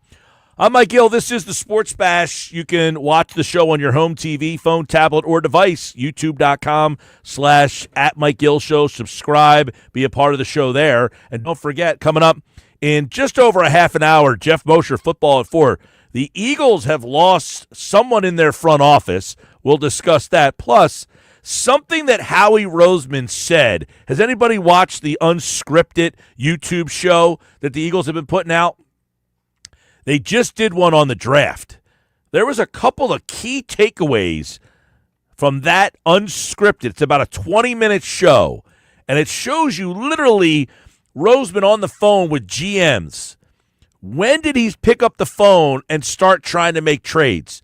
That's coming up next. Plus, something Roseman said that should have everybody out there trusting Roseman. Not that you don't already, but this will reinforce it. Something that really stood out to me when I watched that show. That's next.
3:32. Sports Bash 97.3 ESPN. Mike Gill with you. So I was watching. It's on YouTube. It's called Unscripted. I guess the Eagles produce it themselves. They do that, right? Correct. This is a Eagles in-house production. Actually, one of the funny moments is when Howie points to their own camera guide and tells him, "Are you comfortable on the ground filming from that angle?" Yeah, especially because of the nice clothes you have on. Like you can't be comfortable like that. Yeah, he goes over and daps him up. So the show is called Unscripted. It's basically, they follow. I guess they did it all last year during the season. They did it during random points of the season. They would have these little docs. Yeah, like if you go back, there's one for the Super Bowl that, like, I guess the night before the Super Bowl, like you can watch that. There was one, the first episode. This is, I guess, season 2, episode 2, because this said episode 2. Yes, so it's for the 2025 season. Correct. Yeah. So it's called Unscripted. The show was called titled 96 Hours of the draft. 96 hours inside the Eagles draft room. So it was I think it was like 16 minutes the show was. Roughly, yeah. So it's basically them going through the 3 days of the draft, and they took 96 hours and crunched it into 16 minutes. I would have liked to have seen more, honestly. I would have watched 2 hours of that. I would have watched all 96 hours, honestly. So the beginning of it is like Big Brother, you're going to follow him home? And... Yeah. So they are filming Roseman on Thursday night, day 1 of the draft, and it's him on the phone with all the different GMs, and he's calling up, the 49er. Well, it started with they showed the graphic from NFL Network where it shows like the Chargers at 22 moving on, and it kind of goes back to the report that Howie was asked about. Remember, he was asked about, hey, there's reports out there you called the Chargers. Well, now you're seeing in this 96 hours that Howie started calling people around 22 moving forward, trying to move up. Right. So he's on the phone with the Chargers GM. He's like, hey, buddy, you looking to swap here? And, they couldn't get the job. Then he goes to Minnesota. Then he starts calling every team down the list. He's like, you guys want to move back? No? Okay. And he's crossing them off. And he's looking at Jeffrey. He's like, Jeffrey, I'm trying, man. I'm trying. He's like, I'm doing everything here. I'm calling everybody. Then there's a funny moment where there's a trade that happens. It's Denver and Atlanta. And Atlanta gives up a first-round pick in next year's draft. And Howie's like, well, now I know why they're not taking my trade. Someone's giving up a first-round pick here. So it kind of does solidify that the guy the Eagles wanted at 22 was Campbell. Because there's a moment where Jeffrey Lurie gets on the phone with Campbell, and he's like, we've been trying to get you for an hour. Right. So that's pretty unbelievable that they got him 9 picks later. And I would make the argument that they would have gotten him at 32. Their concern, I think, was not that Kansas City was going to take him, that maybe somebody jumped over them and traded with Kansas City and ended up getting him. And but they wanted him. So to go back to the report last week that we hit on a little bit, that they tried to trade with 22 with San Diego or L.A. Chargers. And we kept saying, who did they want at 22? Was it Campbell? It seems that has been confirmed in this video, that they did, in fact, try to move up to 22, and the guy that they wanted was, in fact, Jahad Campbell. Here is the audio when Howie Roseman was asked last week on the Rich Eisen show about that. Hey, there's reports out there, Howie, you were trying to get up to 22. Now, remember, this interview happened before this 96 Hours documentary was released, confirming that report. But this is what Howie said a few days before the 96 Hours doc was released. You have a lot of conversations during the draft with a lot of teams, and there's a lot of action when teams are on the clock. You're moving up. And so we had a lot of conversations with a lot of teams that were in front of us, finally able to execute a trade with the Chiefs and Brett Veach, and hopefully, it works out for both sides. Well, he wasn't wrong. They did have a lot of conversations. I mean, that wasn't PR speak. Howie was telling the truth there. That documentary showed him on the phone. I can remember him on the phone with probably at least 5 teams. He was with the Chargers. He called I know Minnesota. Washington, and Washington was funny because he's like, oh, there's a division tax. Right. What happened was he called Adam Peters. Adam Peters said he wasn't interested. And when he gets off the phone, the owner, Jeffrey Lear, looks at him and goes, well, what happened? He goes, he claims there's an in-division tax on trades. Yeah, he's like, I don't think he wants to take my call anymore because last year, the Eagles traded with Washington and ended up getting Cooper DeJean. But he tried. So he called. He called the Chargers. He called the Chargers. He called the Vikings. He called Green Bay, Brian Gutekunst. Yep. He called the Vikings. He called Detroit. I know he was on the phone with Detroit because he mentioned I called Detroit. They're not interested. Shut him down immediately. Yeah. So there was a couple teams that just said not interested. He called a bunch of teams trying to move. So DeCosta with Baltimore. In the show, Lori gets on the phone with Campbell and he says, "We've been trying to get you for an hour." So that kind of confirms that they were trying to move up to 22 to get Campbell. Now, I don't know what that means for anybody out there in terms of the prospect, but they're saying we had him as a top 10 player on their board. They got him at 31. They tried to get to 22 to take this player. So think about what they would have had to give up to get to 22. They end up going to 164 because you hear him say, hey, I'll give you 168. And the guy's like, eh.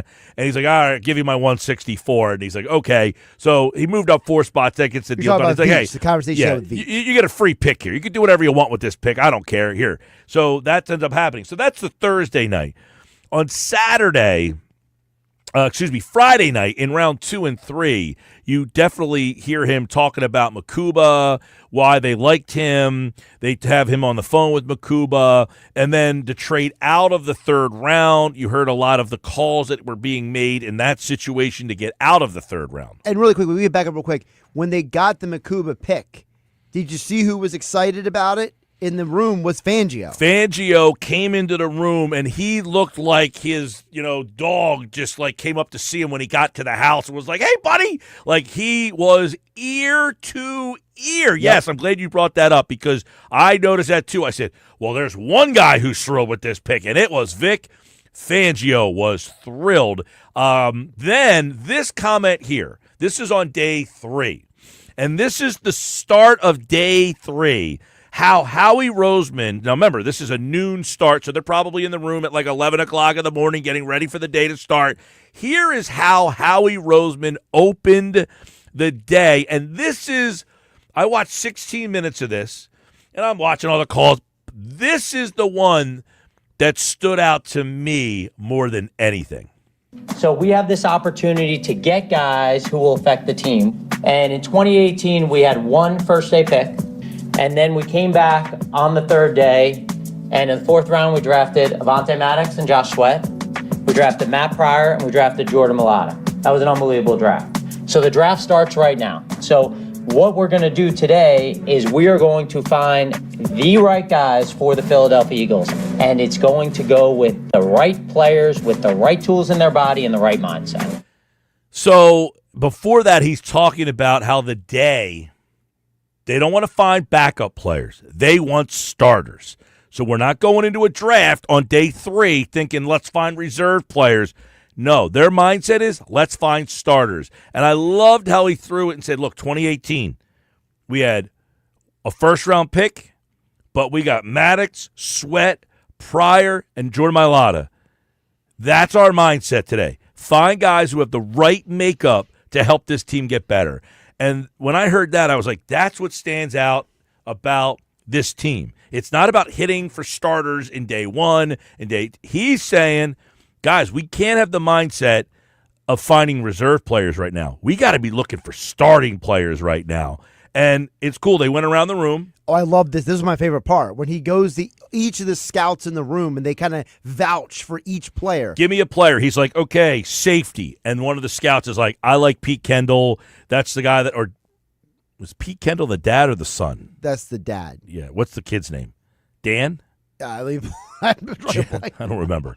But he's saying, the scout saying Kendall's the guy I like best. There's another guy. And the question was, give me a player that you think is toolsy enough to be a starter. And that's where the scouts I like Hinton. Hinton's the guy that I think could be a starting player in this league. And he says, get him into Stoutland's hands and let's work with him. I think he can be a starter in this league. And you talked about Vic Fangio, the smile on Stoutland's face when he got told they were drafting Hinton and then Cameron Williams. Stoutland was thrilled to get 2 new specimens. Drew Kendall. They went around the room. They asked about, another Ty guy. Robinson, remember the profile they gave of him, that he was a nasty, aggressive, strong football player. The way they talked about, the one scout talked about Smeal Mondin, about how I see him eventually being a 3-down linebacker. 3-down starting linebacker that the scout who scouted Mondin said, I see him as a 3-down player in this league. I like what they said about McCord. They said, look, this guy was a 5-star recruit. He has the tools to be somebody for us. The most accurate passer in the entire draft class is what they said about Kyle McCord. Now, let's not get crazy excited about Kyle McCord because I don't want to see him have to play. But I loved hearing these guys, how we go around the room, like, tell me about somebody. And they're showing you in this documentary about how Howie is not just this unilateral dictator making decisions. He's taking feedback from every single person in the room. 609-403-0973. If anybody out there saw the unscripted Eagles show, your favorite moments, let us know. 609-403-0973. I just played the moment for me. That was my favorite part. That was Roseman saying, hey, this is our goal on day 3. We're looking for starters. We are not looking for, hey, we need a third tackle. We need a depth piece here. No, we are looking for guys who can start and make a difference. Now, the Eagles did have rookie minicamp this weekend at the NovaCare complex, which I always say, people just kind of say that these things don't have any bearing. I always disagree with that, and I'll tell you why. And I know, look, do you find guys from this thing that come onto the field? But I always say this. Every time you step on the field, you have a chance to make an impression. Mm-hmm. And there might be a player here that was an undrafted rookie free agent that you really liked, but you didn't know much about. And then yesterday, he went out in the field and did something. And that's where a coach says, man, I didn't have a lot of expectation for that guy. But now I definitely want to keep a closer eye on him in August and July when he gets into training camp. So are you making the team because of what you did yesterday? No. But what you can do is have heightened attention on you. Right. Because, man, this guy had a quick first step. I didn't see that coming. I got him out on our field doing our stuff, and he showed me that. That's where I think these things can help a guy out and just give you attention that you didn't have. Well, it's like anything in life where, if you have an opportunity given to you in anything in life, sports, business, whatever, if that first opportunity opens your eyes for the person who wants to hire you, say, okay, you did something. I didn't expect it, but it was good, and I want to see more. I want to see more. So when we get to training camp in July, I want to make sure I see more of this guy. Right. Sports Bash Live, 97.3 ESPN, the 97.3 ESPN free mobile app. Live video on the X platform, YouTube. Watch on your home TV, phone, tablet, laptop. Coming up in 15 minutes, we'll get Jeff Mosher's take on the Eagles lost a front office member today. What kind of impact might that have? That's coming up. 15 minutes. Football at 4 on the Sports Bash.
All right, 351 Sports Bash.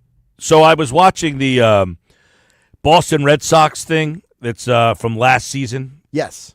No, there's two Boston Red. There's the comeback. It's not that one. It's the one, I think it's called the Clubhouse. The clubhouse. So one of the key figures in that show is the Jaron Durant. And Durant will be mic'd up for Thursday's game with the Rangers. They're saying, though, there's going to be a 10-second delay in place because of any potential colorful commentary from Durant, who has been known to be a little feisty. Jaron Durant. So I definitely might check that out Thursday night. Where's that game? MLB Network for that one.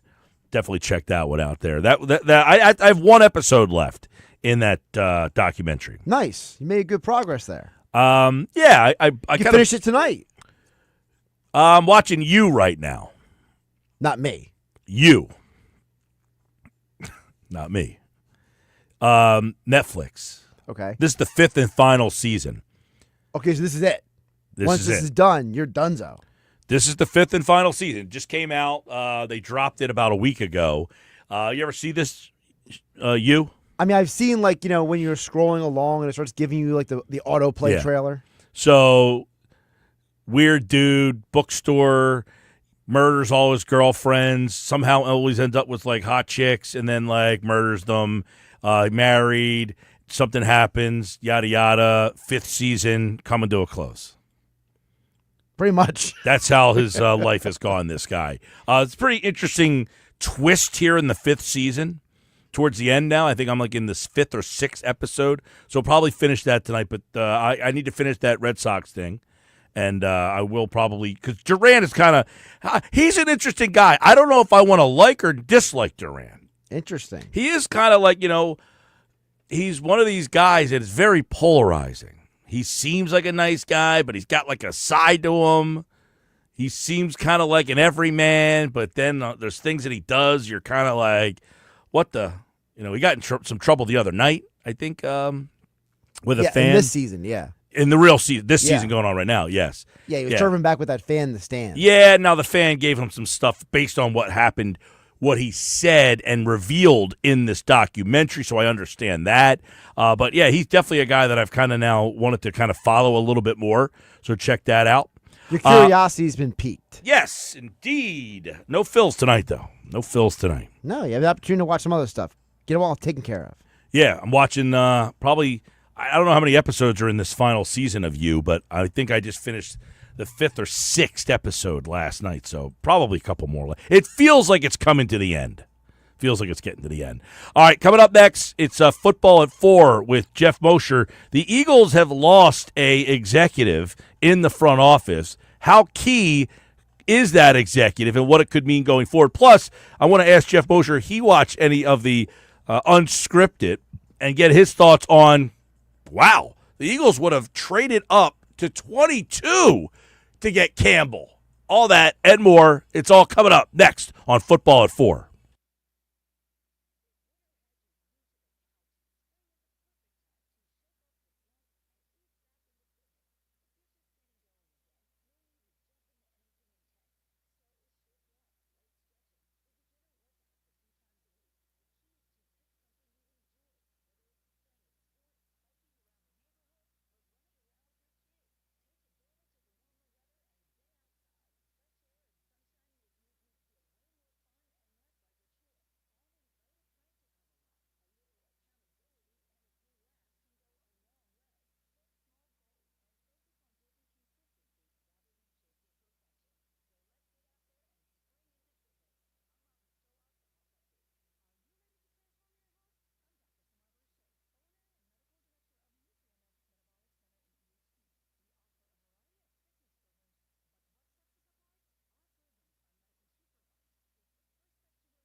Football at 4 is powered by the Inside the Birds podcast. It's brought to you by Bet365. Whatever the sport, whatever the moment, it's never ordinary.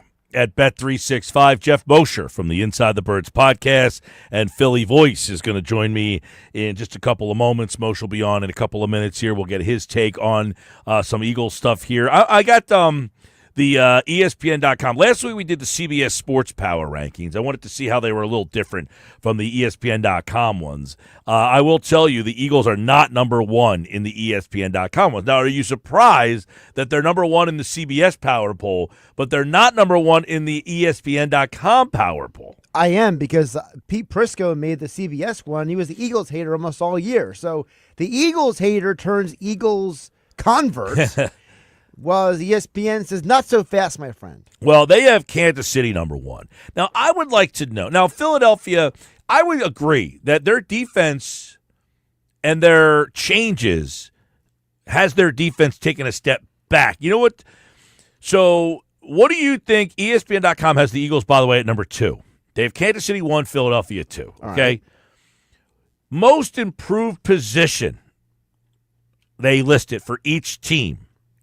Where do you think the Eagles' most improved position was? Wow. As they see it. I mean, I'm just trying to think. I mean, the Eagles have had so much roster turnover on defense, but they're pretty much the same on offense. So the only position that might be, quote-unquote, better might be somewhere on defense. But, I mean, most improved. I didn't say better. I just said most improved. maybe linebacker because of Campbell? Linebacker is the answer. Okay. That is where they feel like the Eagles' most improved position is. Do they cite Campbell? Or do they just say most I'll improved read it position? for you here, Josh, since you asked so nicely. The Eagles lost a bunch of talent on defense this offseason with the departures of edge rushers Josh Sweat and Brandon Graham, cornerback Darius Slay, safety C.J. Gardner-Johnson, defensive tackle Williams. It was a different story at linebacker. They re-signed Zach Bond to a lucrative deal, selected Jahad Campbell in the first round, and then added Smile Mondin in the 5th. Nakobe Dean recovering from a torn patellar tendon, but Philadelphia will have plenty of options at linebacker once he's healthy. You know, and when Moshe comes on, I want to get into this. Have the Eagles shifted their vision of what they want from linebackers? Or, I guess, almost importance of the linebacker position? They have to, because they have Vic Fangio. Fangio is a guy who he does not treat linebackers the way, for example, Jim Schwartz did. You know, for Schwartz, linebackers were, not want to say interchangeable, but they were less valuable than Fangio's scheme. Well, they signed Bond to a big money deal. When they had the opportunity to sign T.J. Edwards to a big money deal a couple of years ago, they did not. Now, my question is, you mentioned Jim Schwartz, but Jonathan Gannon, Sean Desai are both disciples of Vic Fangio. Why did they not value linebackers? Maybe because Sean Desai doesn't know better, and Jonathan Gannon, he also learned from Mike Zimmer. So maybe there's some Gannon Zimmer actually had influence. decent linebackers. He had T.J. Edwards, Right. And he had like if Gannon is still here, would they Kaiser maybe would. have re-signed Edwards? Possible, but that's what's so confounding to me is you had John Gannon, you went to the Super Bowl with these two linebackers, you brought in Sean Desai, who's kind of a disciple of Vic Right. A Fangio more and John direct Gannon, disciple. and he decided not to go the line, or they decided not. I don't know that Sean Desai had any voice in that decision. That's true. Jeff Mosher from Philly Voice and the Inside the Birds podcast is with me right now for another edition of Football at 4 here on the Sports Bash Live on 97.3 ESPN. Moshe, what's up, buddy? Mike, how you doing? It's a day of lawsuits for the Philadelphia Eagles. You know, a scouting member, Britton Covey, now Yes. with the Rams. So it's a rough day. Yeah, I saw your article is actually the one that jumped out to me, the first that I saw, that another member of the front office is leaving. And this has happened the last couple of years for Philadelphia. Right after the draft, you see these front office members start to get plucked a little bit here. So give us some insight here. This is, as you dub, Howie Roseman's, quote, right-hand man, Anthony Patch. He is leaving to go to the Raiders. Now, if anybody watched Unscripted, you would see how important guys like this are to the Philadelphia Eagles. Yeah, I'm glad you said that, and I want to address. I don't know if it's a misconception, but already I see a lot of responses to what I put out. The story that's on Twitter, and people are or X, and people are saying, it's just another quote unquote right hand man that Howie Roseman is losing. He seems to lose one every few years, and they've done just fine. And listen, there's no reason to hit a panic button. You're right. Howie Roseman is the shot caller. He makes the call. He's the one who's going to trade up or trade down. So from that standpoint, correct. But I would say that Anthony Patch is a little bit. You can't compare him to say Joe Douglas and Andy Weidel, who had higher roles and were technically the number two under Howie, because those guys were not with the organization for 23 years, and those guys weren't really there with Howie during his tough moments earlier in his career.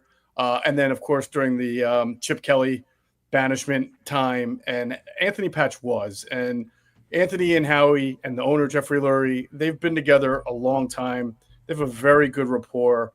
And it makes it a little bit different because it's hard to say unless you really understand or know, but everybody has like that guy who, it doesn't matter what the title is, that's your ride or die guy, right? And that wasn't. He had good relationships with Joe Douglas and Andy Weidel, but again, Anthony was the guy who's been there the longest, even before Howie was GM, and they've been together for a really long time, to the point where, the Eagles have like three different guys with this college scouting director title. At one point, they had an assistant director of college scouting, a director of college scouting, and a senior director of college scouting. Now that's changed, and they're not going to continue to do that going forward.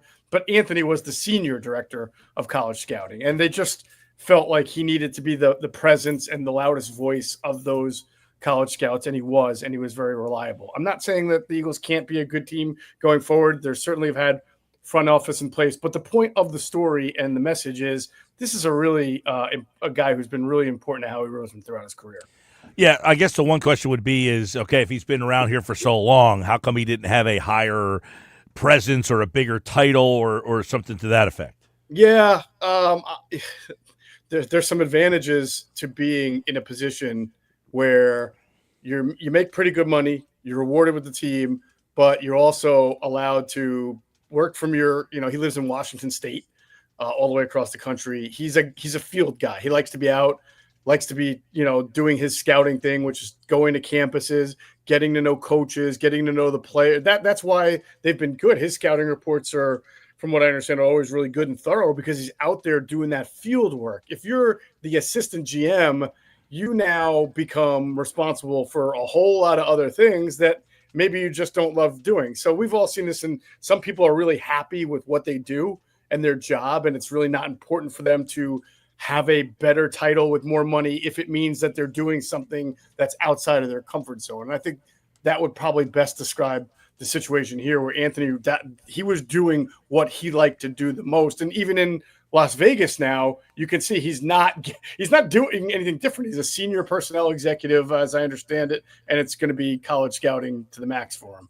Okay, Jeff Mosher, Philly Voice, Inside the Birds podcast, of course, Football at 4. Did you watch the unscripted yet? Have you seen that from the Philadelphia Eagles? Yeah, unfortunately, I have not. I've heard a lot about it, but I haven't. Okay, that's good, though. It's good because I want to get your take on this. Are you surprised? Because it seems that it is now clear that they were trying to trade up to 22 to get Campbell. Is that a surprise to you?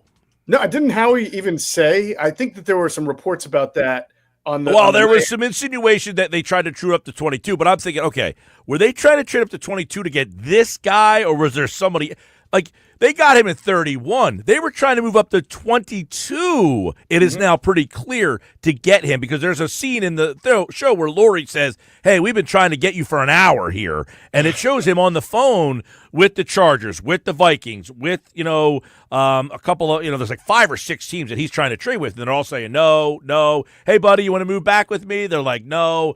Then they finally get him at 31. But the day after, when there was like, hey, they tried to move up, I'm thinking they tried to go up to 22 to get a guy they got at 31. That's a pretty big coup for them. Yeah, it is. And, once we had said before the draft, when you had asked us whether it was me or Adam, we said if they're going to move way, way up, it would be to get a guy like Walter Nolan, who we know they love. But he was gone by 16, which we also said was going to be the likely scenario that he'd be too far up to get. So, listen, I don't think Howie was lying. I think he was being very honest, and I know he was based on my own intel, that they had Campbell rated as a top 10 prospect. So even after Nolan's gone, they still have a guy on their board in the top 10 as the draft now gets to 19, 20, 21. And obviously with the Packers on the clock at 23, the Packers are an organization that is not afraid to use a first or a second round pick, high second round pick on an inside linebacker. They never have been, especially one who's a hybrid, right? They've had those hybrid type players in the past. Clay Matthews comes to mind. Yeah. Well, it was quite a while ago. So it made sense that they would want to get to 22. And because right after the Packers was the Vikings. And we know that Brian Flores plays a lot of multiple fronts and uses Van Ginkel, right? Who's with the Vikings now in a way that Vic plans to use Campbell. So that made that seemed like the safe spot to, if you were going to get Campbell to go. And sometimes they say, Mike, the best trades are the ones you never make. Ones you don't make. Well, it's funny, too, because there's a moment in there where he looks at Jeffrey. He's like, Jeffrey, I'm trying, man. I'm trying. Nobody wants to make the trade. And then he trolls Adam Peters from Washington. He's like, hey, buddy, you want to move back? And he's like, no. And there's a division tax on you now. He's like, oh, we tried to make a trade. We traded with them last year, and I don't think they liked the results of that trade, so they backed off. But they end up getting him at that pick. The other part, there was two other things that I want to bring up from that show and get your take on is I don't know what this means, but when the Eagles took Andrew Makuba, the guy who was the happiest man in that room, and it wasn't close, was Vic Fangio. I mean, he was like, hey, yeah, I got this guy. Like that to me, look at, because this is a guy who's pretty stoic, doesn't show a lot of emotion. He was pumped to get Makuba. What do you think Sidney Brown felt when he was watching Unscripted?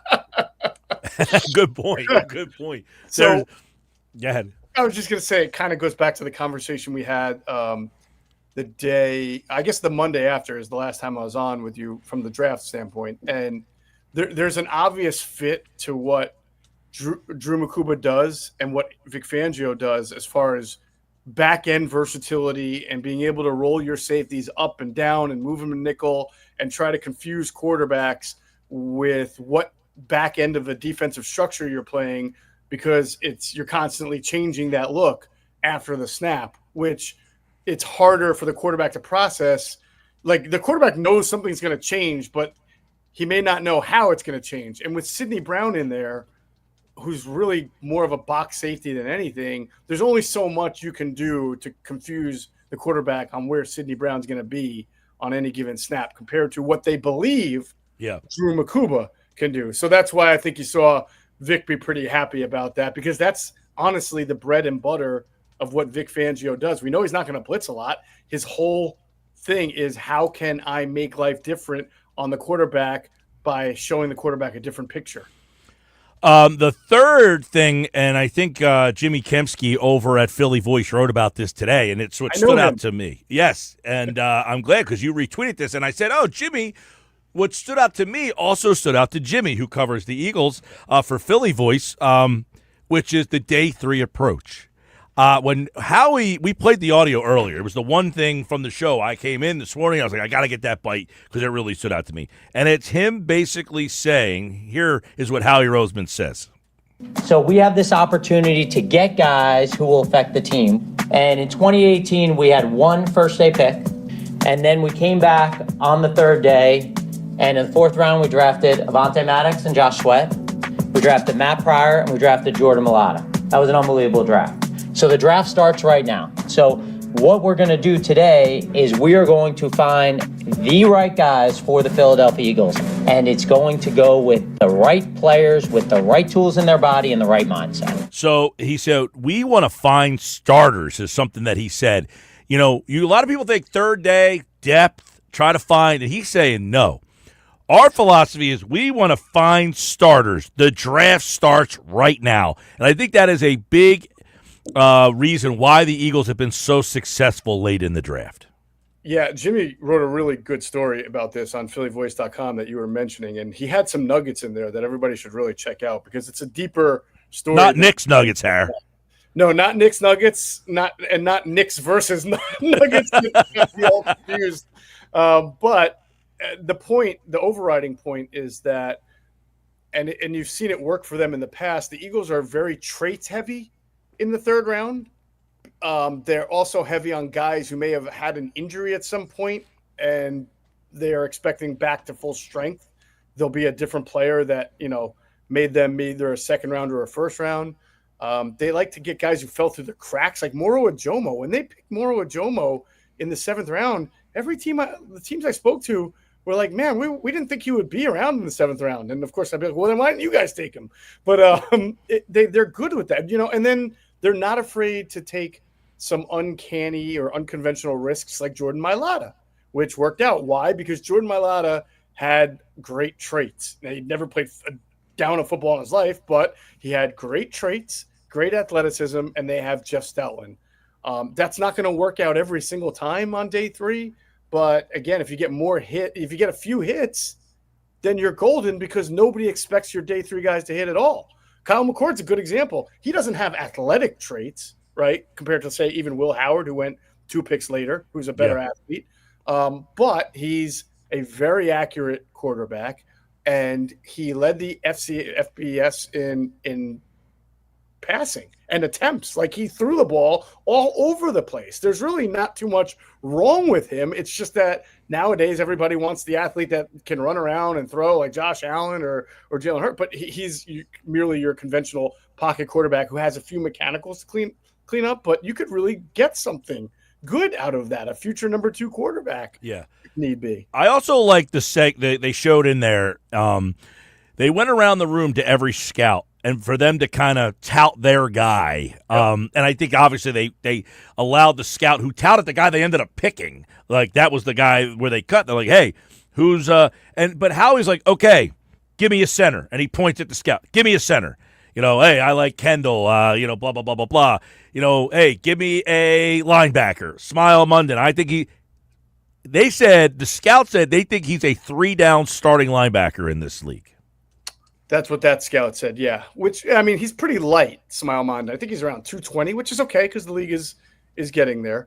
But so that's another example of you ordinarily each year you have a lot of inside linebackers. There's so many of them that come out. Oh, I'm glad you brought this up because that's what we were talking about right before you came on. Is have the Eagles shown that they now have put a higher value on that position? I'm not sure. A little bit because obviously they took a guy who's going to play some off-ball linebacker in the draft. But if he wasn't also someone they felt could rush the passer from the edges, I'm not sure. Like, I'm trying to think of a different inside linebacker, like a Luke Kuechly type. He was just a great inside linebacker. I'm not sure the Eagles would take that kind of guy still in the first round, but we'll see. We'll see if the Vic Fangio has changed how they feel. My point was just that there are so many inside linebackers each year that it's smart of the Eagles to get them on day 3 because a lot of times they either test really well, like Mondon did, or they're like Jeremiah Trotter Jr. There's something mildly deficient, like size or speed in Jeremiah Trotter Jr.'s case, but the guy's played inside linebacker his whole life, and his instincts are great, and the bloodlines are there. And again, it's a position where there'll be so many that you can get yourself a starter. It doesn't have to be an All-Pro, doesn't have to be a Pro Bowl player, but like this scout was saying, if he's a starting 3-down linebacker in the NFL, bam, throw him. You can get him on day 3. While you say that, Jeff in Summers Point chimes in with a question. Says, guys, what happens to Trotter Jr.? Thought he had a pretty good rookie year, but this offseason he went under the radar. Is he going to be used? Now, I would say he barely played. He didn't get very much time on defense anyway. No, he did not, but he will be right in the mix with Jihad Campbell to start at opposite Zach Bowen for at least the first 5-6 weeks of the season while Nakobe Dean is coming back from an injury. So you can't rule him out at all. Vic Fangio likes him. The organization likes him. They're very high on him. We'll see what their actions are with Nakobe Dean once Nakobe Dean comes back and plays and whether or not there's an extension in his future. If not, you can pretty much, make the summarization that they probably didn't think he'd stay healthy for the long term. And they have a guy like Trotter Jr. and Jihad Campbell who they feel can play across from Zach Bowen. And by the way, Zach Bowen signed a 3-year deal, not an 8-year deal, right? So there's still plenty of time ahead for Jeremiah Trotter Jr. to do something for this team. All right, so good question there, and we'll do some more Mosher mailbags here as we get into the summertime. Real quick, give me I know the rookie mini camps don't give you anything. I know Andrew wrote a piece about the undrafted rookie free agents. Is there any guys in that group that you are going to be keeping an eye on when they get to training camp? Yeah, I think Andrew really nailed it on InsideTheBirds.com with his story on him, because he didn't go through every single one. He just said, here are the guys that I think got a shot. And while he was doing that, Adam and I were working the phones also. I have a funny story. I said it in the podcast real quick. I sent the list of Eagles undrafted free agents to a personnel guy I know from a different NFL team and asked, does anybody jump out? And the response I got back was, hey, I really love the Ty Robinson pick in the 4th round. And I said, well, that's really good, but that does not answer the question. I almost felt like that's his way of saying, why are we even talking about this class of UDFAs? But that's the case for every NFL team. These guys don't get drafted for a reason. But it is good to know that this guy liked Ty Robinson and thought he was a 3rd round pick, not a 4th, where the Eagles got him. So that's good. But the guy that, to me, really jumps out is the Rutgers offensive tackle, Holland Pierce, because he's 6'8". He's 340 pounds. He has an 88-inch wingspan. I mean, I always joke about the long arm guys. They can scratch their knees without bending over. I think this guy can clip his toenails without bending over. So, I mean, whenever you have that kind of length and body, he's not a great athlete, but if Jeff Stoutland can get him to play at like backup offensive line level, then maybe you got a backup tackle who can be molded into something better. Who knows? Well, let me tell you, Stoutland was thrilled with Hinton that he got him, and then Howie says, all right, we're going to draft Cam Robinson. I mean, and Stoutland was like, yeah, I got another guy. He was thrilled. Cam Williams. Yes. So good stuff. Watch that thing there. It was really insightful, I think, and it's funny because you're seeing Howie working the phones, and everybody just saying, nope, not working with you. Nope, not working with you. But good stuff. All right. Jeff Mosher from Philly Voice. Mike, the funny part is you've been saying this you've been beating this drum. Why does anybody pick up the phone when Howie Roseman calls? Because he's considered the king of the fleece. Well, guess what? They're picking up the phone now, but they're basically hanging up on him in the middle of a sentence. Well, he did say, because he's like, there was a trade, and Atlanta gave up a 1st-round pick next year, and he's like, now I know why no one's taking my offers. Jeff Mosher, Philly Voice, and of course, he's not leaving Inside the Birds. They're still pumping out material. You can check out ITB on all platforms, the Inside the Birds podcast, and right here on Football at 4 on 97.3 ESPN. All right, Moshe, thanks, buddy. Take care, Mike. All right, Jeff Mosher from the Inside the Birds podcast. He is now the deputy editor over at phillyvoice.com, so he'll be doing a lot more stuff there as well. Here on the Sports Bash, nothing changes. Football at 4 as is tomorrow. Adam Kaplan is back to do a little Football at 4 with us. We'll do a Mosher mailbag maybe on Wednesdays, Football at 4, as we get into the offseason here. Sports Bash, 97.3 ESPN, the Eagles continue on, the undrafted rookie free agents.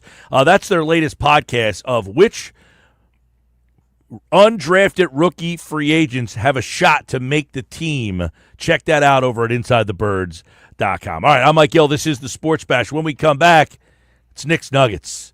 Nuggets was at my house all day yesterday. We had a couple topics that we're probably going to be hitting on today that you wanted to pay attention to. Plus, we were watching the Phils yesterday, and tonight is the NHL Draft Lottery. Next Monday will be the NBA Draft Lottery. All that and more coming up next on Knicks Nuggets on the Sports Bash.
All right, 431 Sports Bash Live, 97.3 ESPN. It's time for Nick's Nuggets. They're brought to you by The Hub.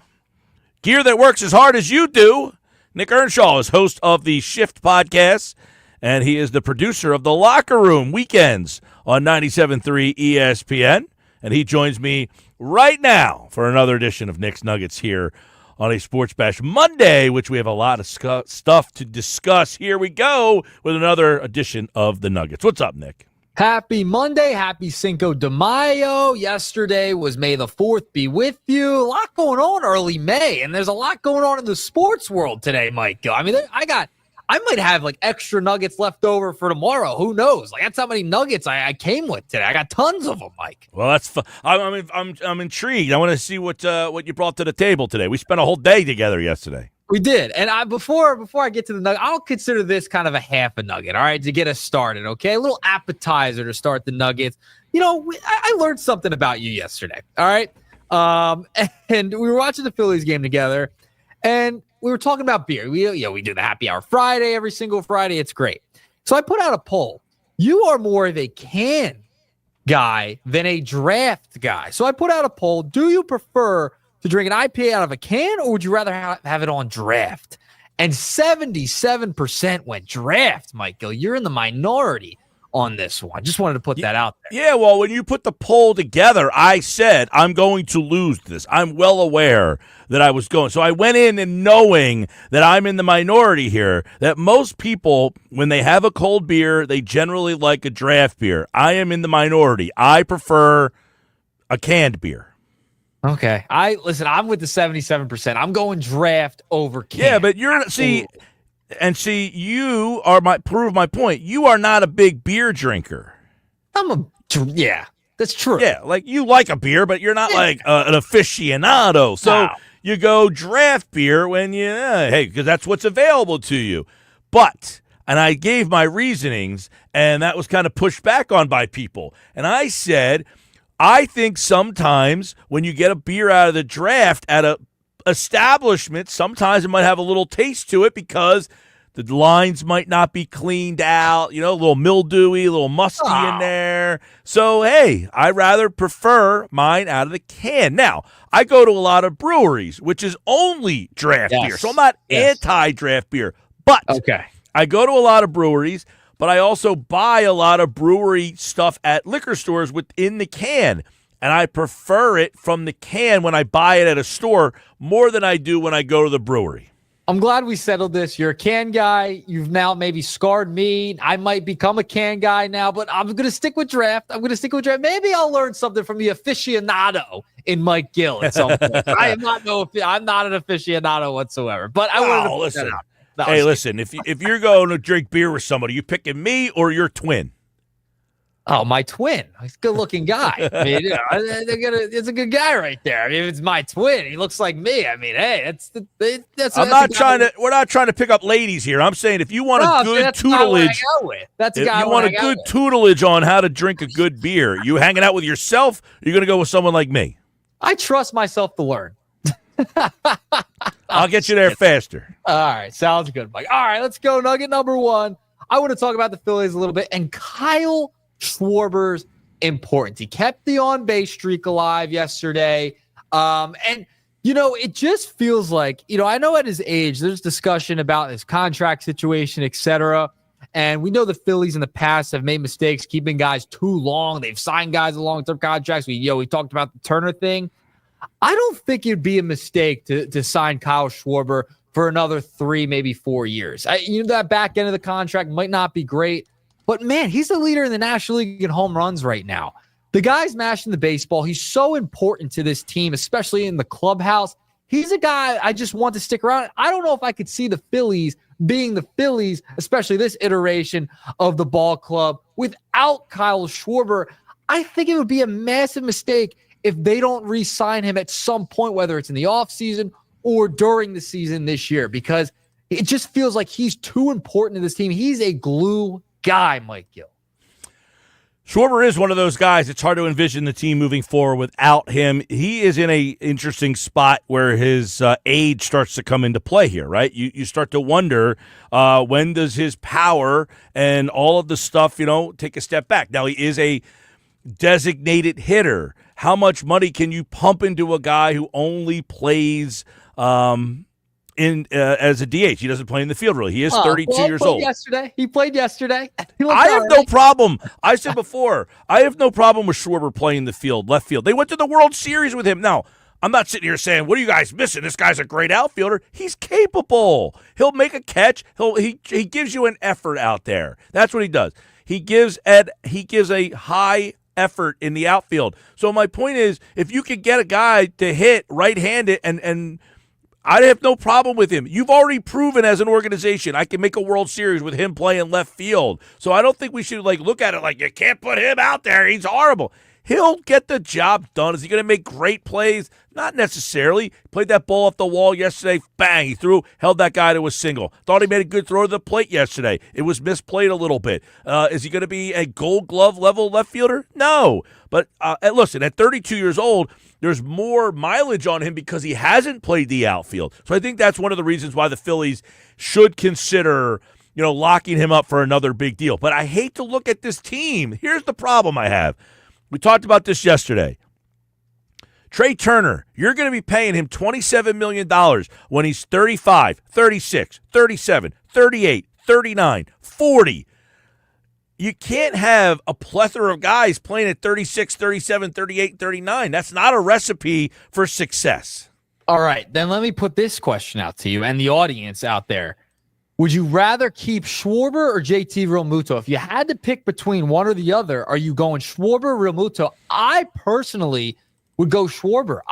I'd have to leave the catcher position open. If you had to choose between one of them, catchers deteriorate quicker. We've seen JT. There's a drop-off there. Defensively, not so much, but at the bat, a little bit of a drop-off there. And I don't know if I want to pay him heading into his late 30s. Schwarber, on the other hand, I would be willing to pay because he's been DH'd. He hasn't been in the field. There's more mileage on him, like you mentioned. So I would probably prefer Schwarber over JT if I had to make that call because those guys are coming off the books at the end of this year, right?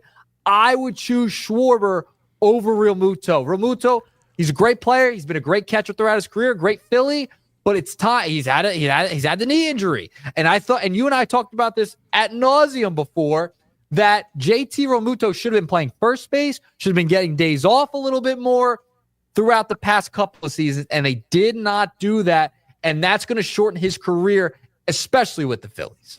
Well, this is an easy answer, but there are variables here. Okay, if you're just asking me for player, I go Schwarber. It's not a question, but there are variables here. Absolutely. The Phillies do not have a catcher in the organization at all. So if you say, hey, JT, you're out of here, who's your catcher? Now you're going outside the organization. You got to find a free agent. Does that guy even exist? I don't know what the free agent market looks like next year for the catching spot, but it's not as simple as just saying, hey, JT Realmuto, see you later.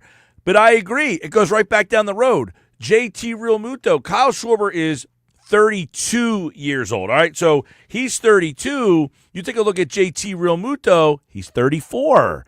That's 2 more years. Yep. Now you're going to say, I'm going to pay another guy. I just got done saying, I don't want to keep paying guys for their 34, 35, 36, 37, 38, 39, 40-year-old seasons. But if I let JT walk, I have a huge gap at catcher, and I don't really have an in-house option. So without knowing the free agent situation at catcher, I think it makes the decision a lot more difficult than if you just present me with Schwarber versus Realmuto. Schwarber's the easy answer. I can probably replace, I know this sounds crazy, I can probably replace Schwarber a little easier than I can Realmuto. I get where you're saying. It's tough. This one's so tough because of the variables involved. JT's age. You have no catchers behind him. You don't have any prospects behind him to replace JT Realmuto. You're going to have to test the market. It's no easy task to go get a free agent, especially a catcher, a decent catcher that all your pitchers are comfortable with. You have a lot of pitchers that are really comfortable with JT. Guys that are going to be here for a while. Are they going to vouch to keep JT Realmuto? I just don't see them paying all these 30-year-olds for that long, right? Like they're heading into their mid-30s. They don't want to do what happened in 2010, 2011, 2012, right? That can't happen again. So this is a massive decision. And, no matter what happens in the offseason with the Philadelphia Phillies or what happens during the season heading into the offseason, Dave Dombrowski has a lot of decisions to make. Like, these are huge decisions with this core. And Schwarber and Realmuto, that's going to be a massive, massive discussion as we get closer to that time. By the way, I got to throw this comment up here from our draft versus can conversation. Yeah. This is from Josh and Kate May. It says 2 things. A lot of IPAs Gill and I look for aren't on draft, and also you're relying on the establishment to keep clean lines. Josh is a beer drinker. He gets it. I'm still here. I've had a couple drafts. I'm still here out of the, I'm fine. I'll take Just saying.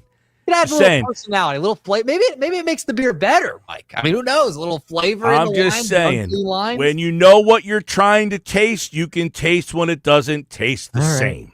That's all. Listen, when you're an amateur, you don't taste the difference. That's all. I don't mind a can. I'm not saying I hate a can. I'm not saying it. I'm just saying I prefer the draft. As I said, I don't not like a draft. I just prefer the can. All right, so you're gonna have a can and drums. I'll have a draft and flats. That'll be my go-to. Just real quick on the Realmuto stuff. Yeah, I'm looking at the free agent list for next year for catchers. I will throw them up on the screen for the people watching on the YouTube channel real fast. And this is like totally a bunch of just guys that are nobody here stands out of. Hey, you got to have that guy. But Salvador Perez, club option. Mitch Garver, mutual option. Gary Sanchez, Danny Jansen, mutual option. Tom Murphy. I mean, these are what you're trying to sign to replace JT Realmuto potentially. Yep, it's gonna come down to the money too. I mean, how much is JT gonna ask for? It's gonna come back on a discount. Maybe then you do keep him for like a year or two. Maybe you don't have to go long term. If I'm JT Realmuto, and this is what I'm up against, this group of guys, and I know what's in my system, I'm asking for the moon. Yeah, and he'll probably test the market. He'll probably test the market with that class that would be out there in free agency. All right, let's move along. Nugget number 2. No way I'm getting all these nuggets today, but we're going to try our best. I'll do my best. Let's go. Fire away. Minor League Madness, Mike Gill. Mick Abel, Minor League Pitcher of the Month for the Phillies. Otto Kemp, International Player of the Month. And Otto Kemp, I mean, there's been a lot of discussion regarding him in AAA. He's been mashing the baseball bat, 339, 10 home runs, and the Phillies feel he could play anywhere. Obviously, the favorite position would be third base. That's blocked by Alec Boehm right now. I know we get excited about prospects that are having a good start to the season, right?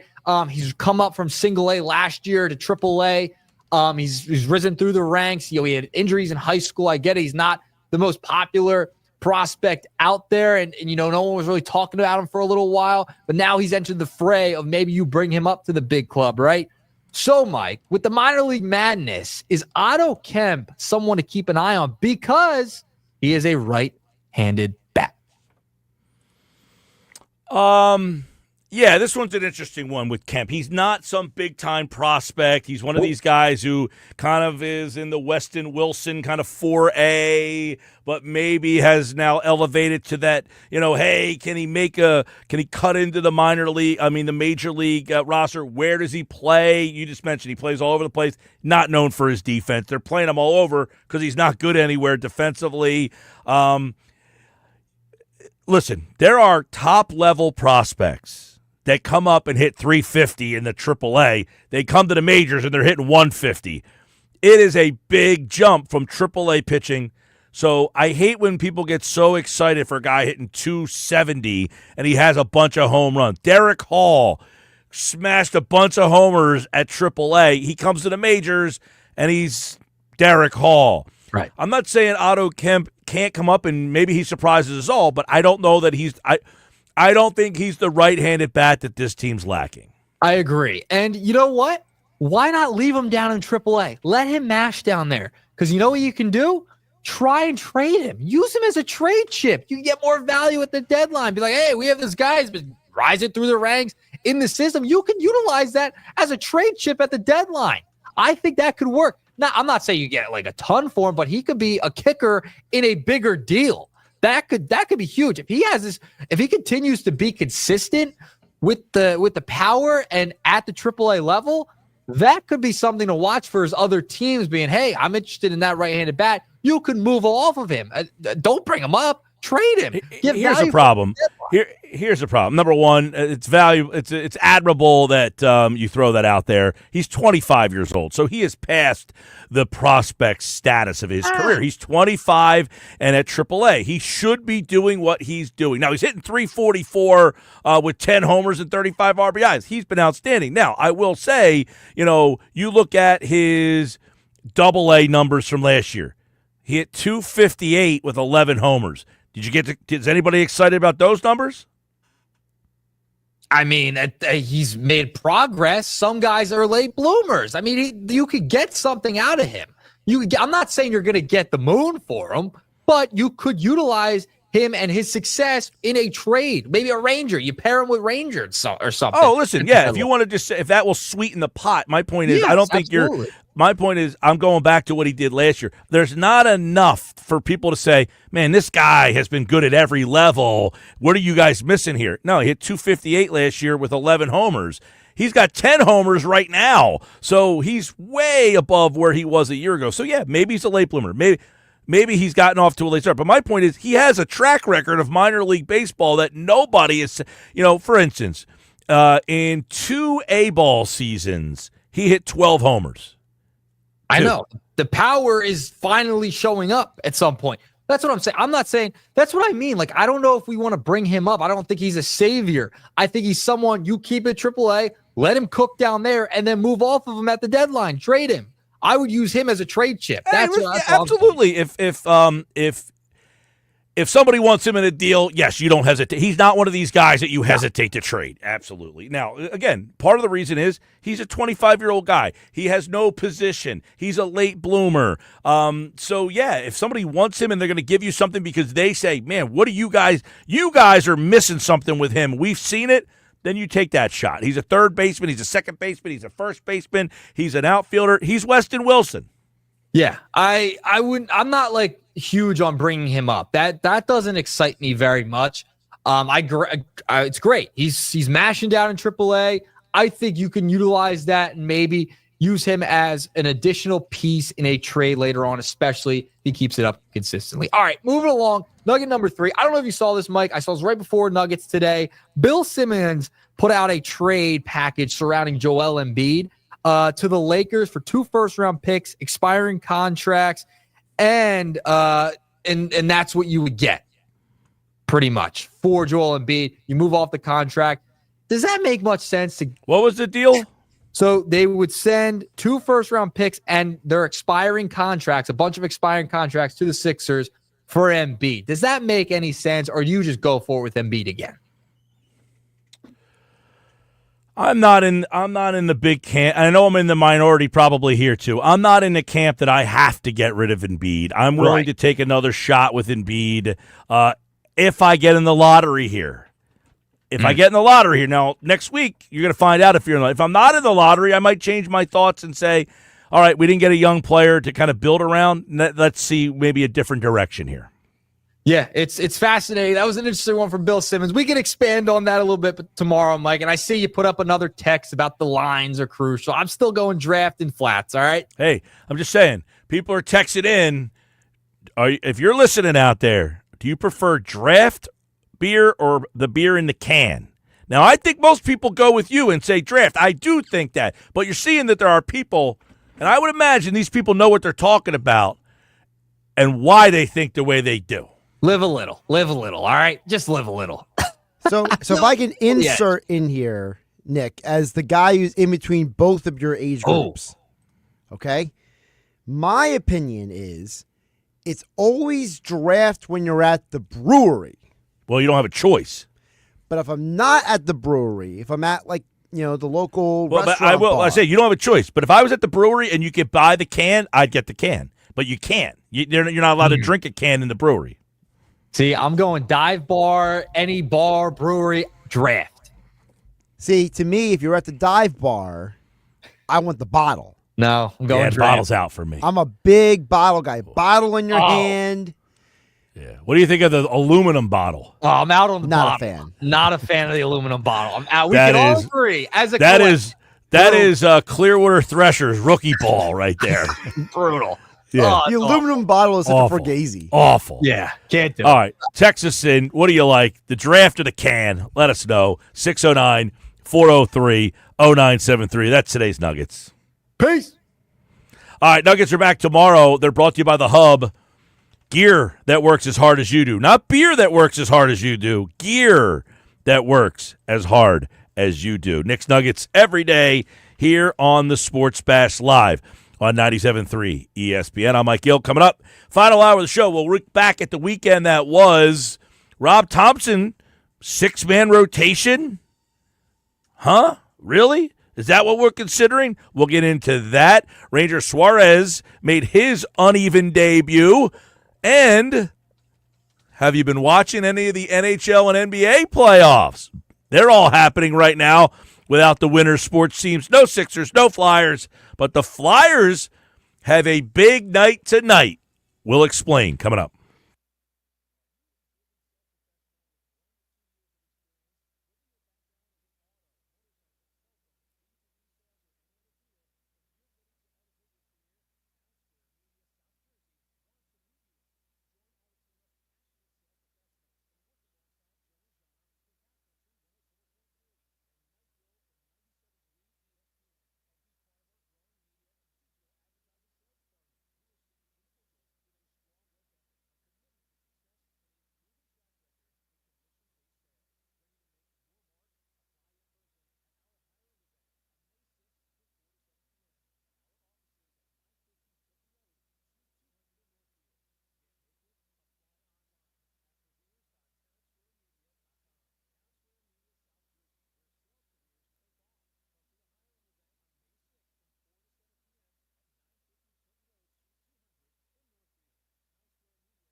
All right, 5 o'clock on the drive home, Sports Bash Live, 97.3 ESPN. Good stuff on the text board. People are chiming in on the draft versus canned beer. Let us know, are you a draft beer guy or a canned beer guy? 609-403-0973. Nuggets put out a poll. Now, I thought I was going to lose the poll, and I am getting beat pretty bad. But the listeners of the show are chiming in full force. And so far, most of them have taken my side on this for the reason I gave, by the way.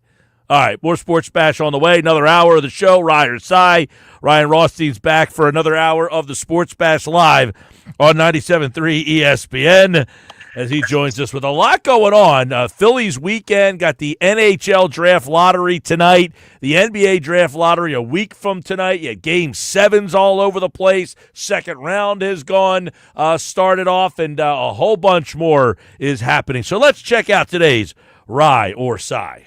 Yeah, let's do it. And I want to start with the idea of the six-man rotation. We've touched a lot on this throughout different segments over the past few weeks, MG, with talk of the town being the bullpen and the issues that are coming out of the bullpen. So I know we have some audio of Rob Thompson addressing the possibility of the six-man rotation because he was asked about Walker.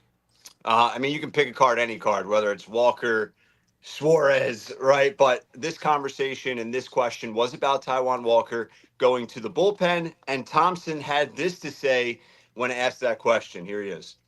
We got to sort of move on. That doesn't mean we're not going to go to a six-man at some point. But I think we'll do a five-man at least till the next off day, meaning not Monday, but the off day after that. And then we'll see where we're at.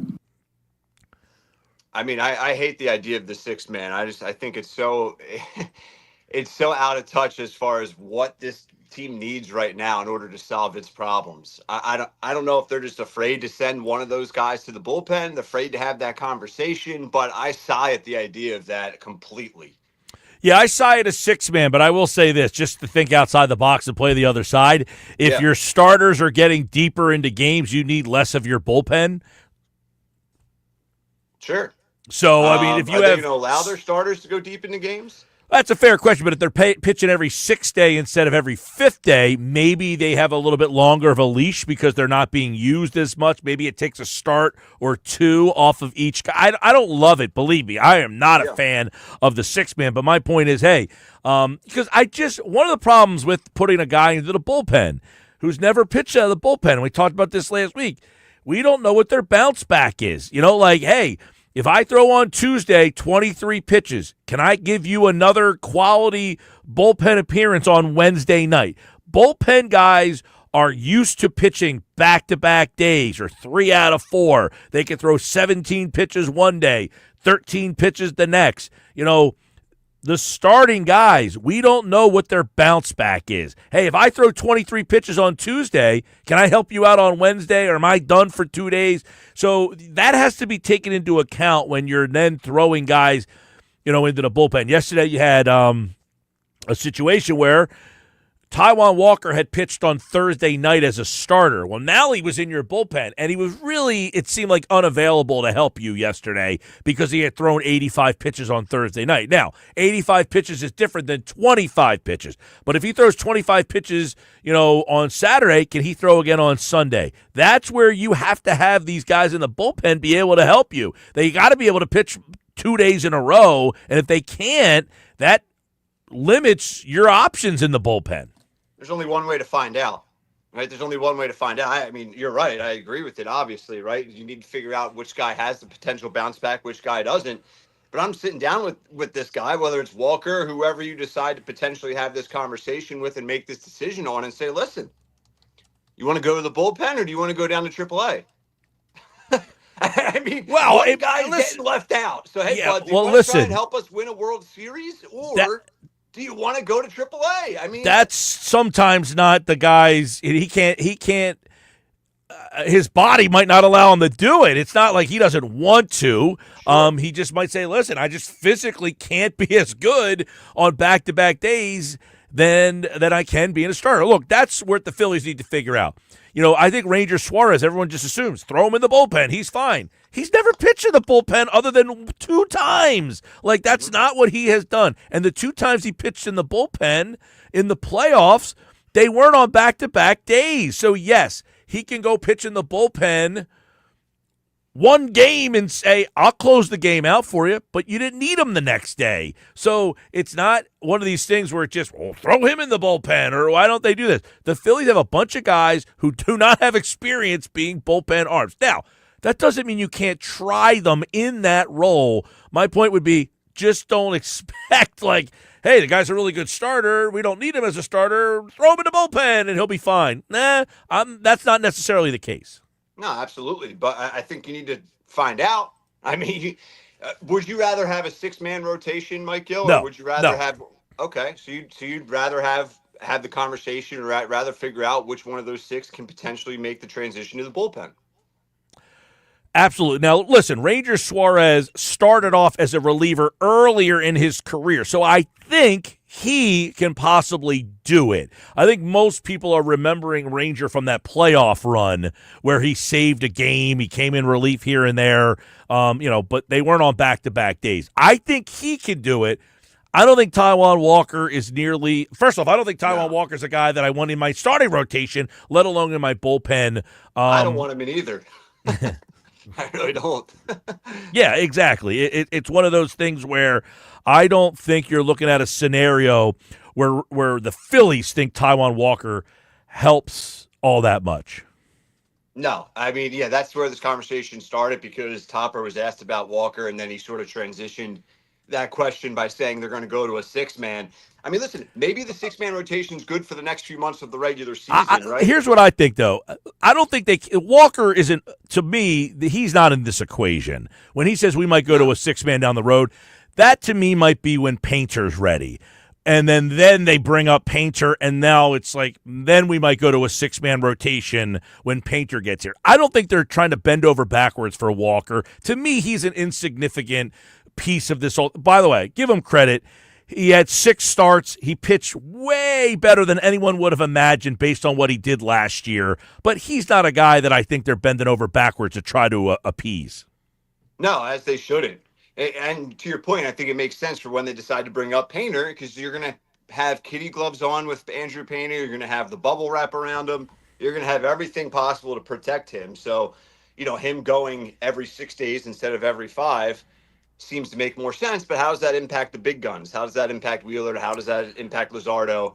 And I would think negatively. If I'm Zach Wheeler, and he has voiced this before, he does not want to be in a 6-man rotation. I guarantee Nola is not all that thrilled about being in a 6-man rotation. I would imagine Luzardo and Sanchez also don't want to be a part of a 6-man rotation. They just don't want to do it. It throws them out of their routines and their rhythms. And quite frankly, I think they are going to have a little bit of a decision to make when it's Painter's time to come up. And Bob Wankel was on earlier and said he thinks that Painter will get the call earlier than July. He's like, why would they keep this guy in AAA for the next 6 to 8 weeks?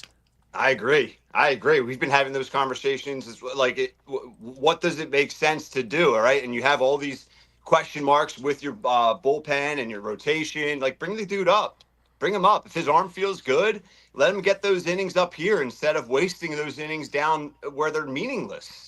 Doesn't make any sense. Well, we'll see. I mean, he's just getting the call. He'll pitch Thursday night for the first time at AAA. Let's see how that goes. And, like Ranger threw, I think, 3 times at single A and 1 time at AAA. And it seemed like, he was ready to go. He threw yesterday and obviously wasn't himself. No. Well, I will say this, and we can transition now to Ranger Suarez because I want your thoughts on, his debut, if you side on it or not. Of course, you have to side on it a little bit, right? You give up a 7-piece, it's not great. But I will look at his velocity and say it was his normal Ranger Suarez. His 4-seam fastball was right around 92 miles per hour. That's what he averaged when he was healthy. His sinker right around his career averages as well as far as velo is concerned. So it's not like Ranger Suarez was a shell of himself and his arm is not the same. His velocity was there. I contributed to, listen, it's rust. The guy has not been up in the big leagues in a while. Let's let him figure out his his control, and he'll get back to the Ranger Suarez that we know and love. That's how I look at it, being a little bit glass half full. But how does Mike Gill look at it? I agree. Listen, 6 strikeouts in 3 innings is nothing to sneeze at. So he obviously had some good stuff earlier in that game. And then as people got on base, I think he struggled out of the stretch a little bit. He didn't put a lot of guys on base in the minor league. So I don't think he really threw all that much out of the stretch in getting ready for his big league start. They wanted to have him throw another minor league game, but they needed him up here out of necessity, kind of. They brought him up a little early. And I don't sigh much at what I saw yesterday other than the result. I don't say, oh man, he just didn't look right. 6 strikeouts in 3 1/3 inning. He definitely had good stuff yesterday. So I just think the Phillies are going to have a very interesting decision to make. As you said, I don't think the starters want to be in a 6-man rotation, and I don't think they really have guys that profile as bullpen arms. Yeah, and that's the interesting part is, like, do they make a decision that goes against how the clubhouse is feeling? Because we haven't really seen the Phillies make a big type of decision like that where it's really negatively impacting the majority, right? Like whether it's the pitching staff or the lineup, right? Like all these decisions, any big-time decision that's been made, it seems like there has been the support and the backing of the players. Where this, they won't have that. No, yeah, you're right. I don't think Zach Wheeler is going to sit down and say, yeah, Matt, Skipper, I'm on board with this. I think he's going to say, I don't know if I want to be a part of a 6-man rotation.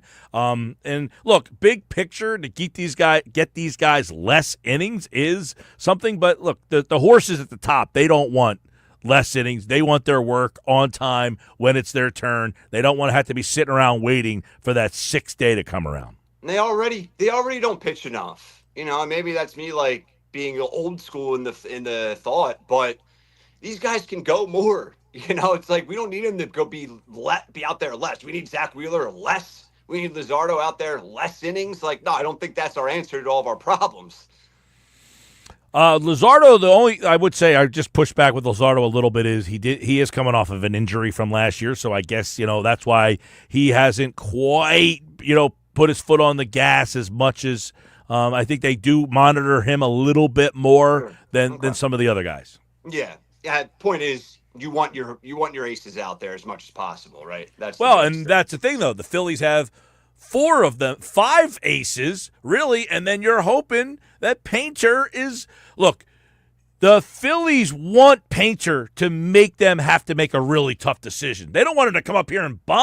Yeah. They want him to come up here because they think he's going to have an impact.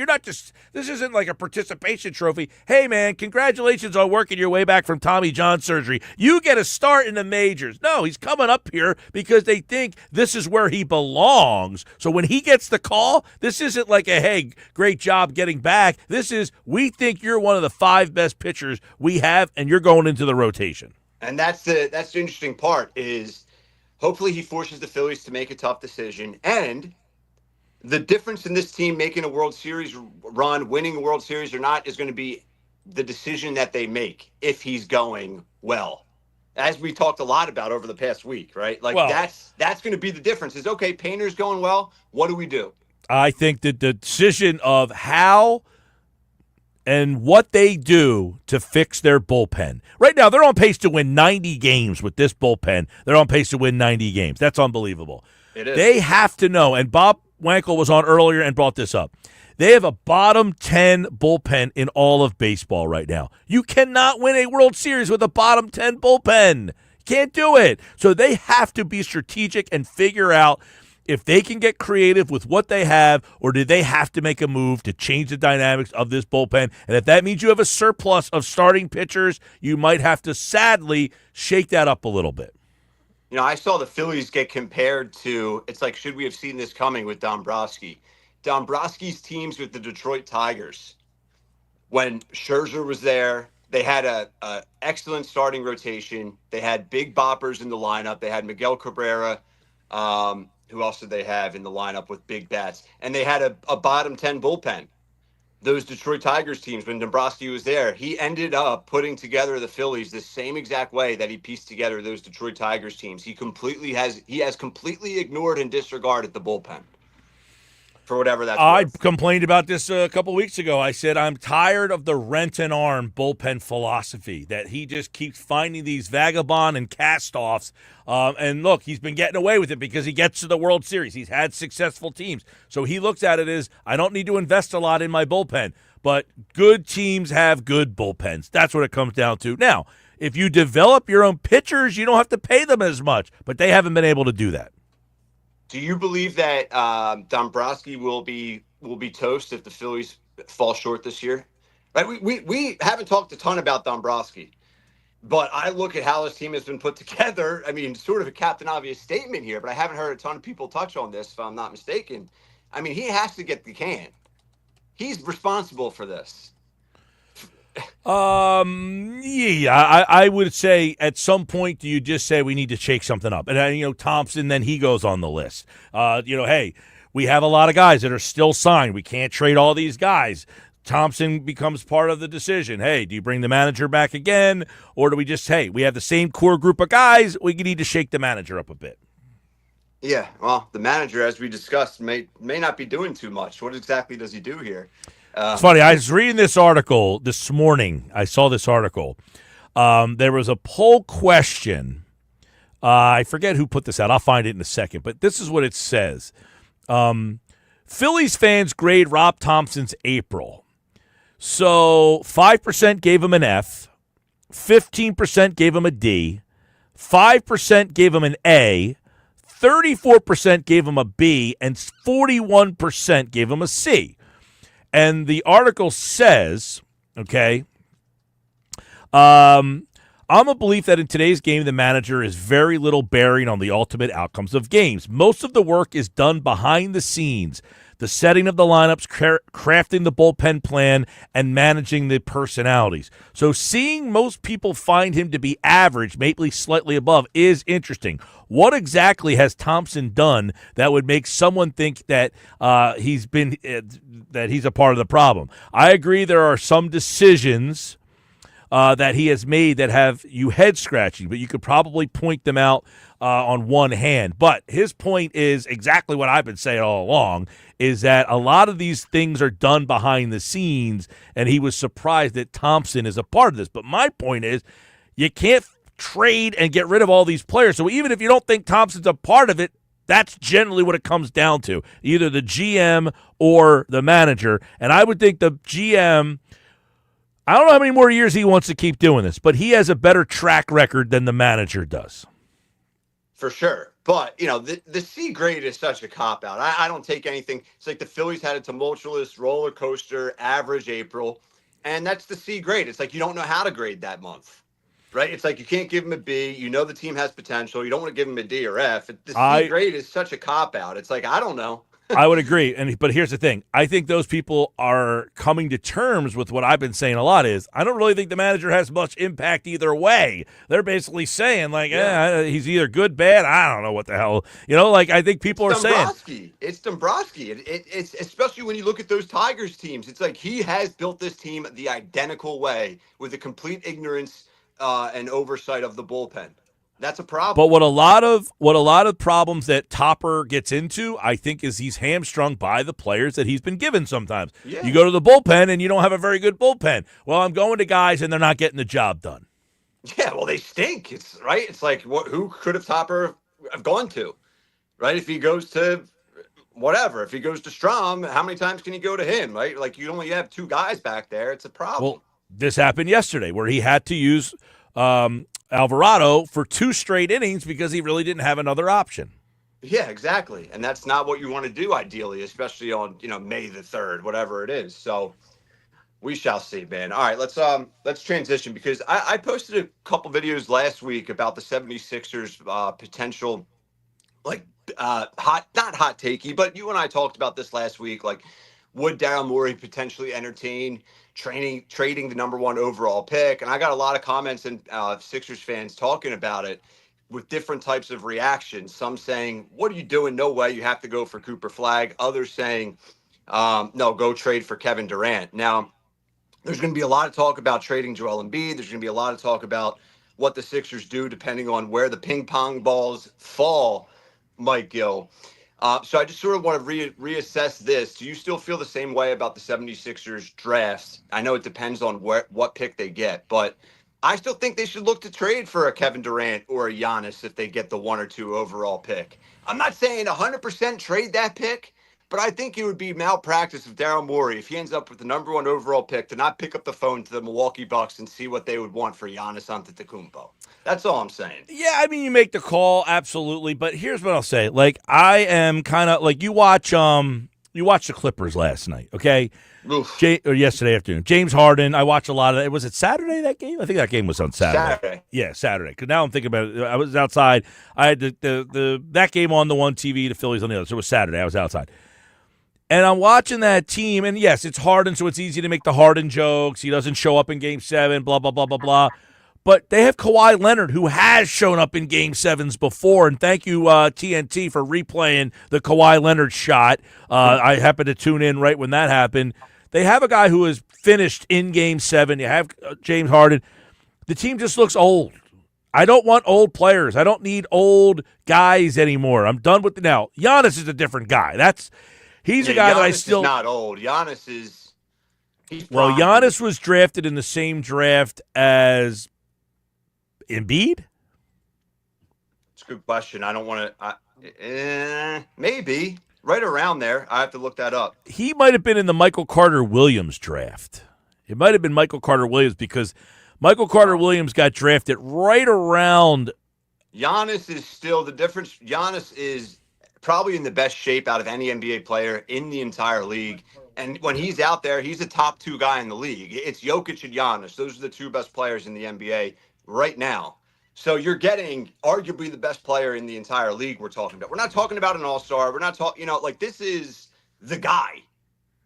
That's how I look at him. Yeah, he would be by the way, he was in the Michael Carter Williams draft. So you're going back to 2013. So he's been in the league for 12 years now. But he would be one of the older guys, quote unquote, that I think I would take a shot on. Like Durant, to me, I think that ship has sailed. I don't know that Kevin Durant's leading a team to win a championship. What's he, 36 years old now, Kevin Durant? Yeah, Durant's up there. And Durant, you have to look at his recent track record for whatever reason. Not all on him, but it has to be on him to some level. They've just failed miserably. And if you're a top 3 to 5 guy, as he's been billed, you shouldn't be failing to the extent that his teams have been failing. Yeah, so to reiterate, I would trade pick 2, 3, 4, 5, or 6 to get Giannis. 1, I'm probably keeping Flag. That's the tough part though. It's like, you bring up the age of Giannis, the age of KD, and valid to bring that up. But what's the direction of this team, right? If we still have Joel Embiid, is it a win now short window, or if you get Cooper Flag, what's the identity of the Sixers team? Is it win now or is it not win now? Because it's 100%. Well, you still have Embiid, you still have Paul George, you still have Tyrese Maxey. So with that 3 group, and while those 3 guys are on the roster, yes, everything is win now. That's the point. It's like, do we feel good about having Joel Embiid and Paul George? Based off of last season, majority of Sixers fans would probably vote no to that poll question. I would agree. Most people would say no, and most people are so frustrated with the organization and all the injuries and all the buffoonery things that have happened, and they have well within their rights to be that way. Why would anybody have any anticipation that you could trust that those guys would be healthy and be excited about a season? But if you ended up getting Cooper Flag, I think people would then all of a sudden say, oh, you sucked me back in. Yeah. And I'm go ahead. All right, Sports Bash Live, 97.3 ESPN. We'll take a quickie timeout. We'll come back. We'll get plenty more topics on. We got another segment of a whole bunch of stuff we want to dive into. The NBA Draft Lottery, by the way, is a week from tonight, so we will know the Sixers if they get that pick or not, and we'll have that for you here on the Sports Bash. The NBA Draft Lottery will be live on 97.3 ESPN. All right, coming up, segment 2, Rye or Cy, next here on the Sports Bash.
All right, 531 Sports Bash Live, 97.3 ESPN on a Monday night.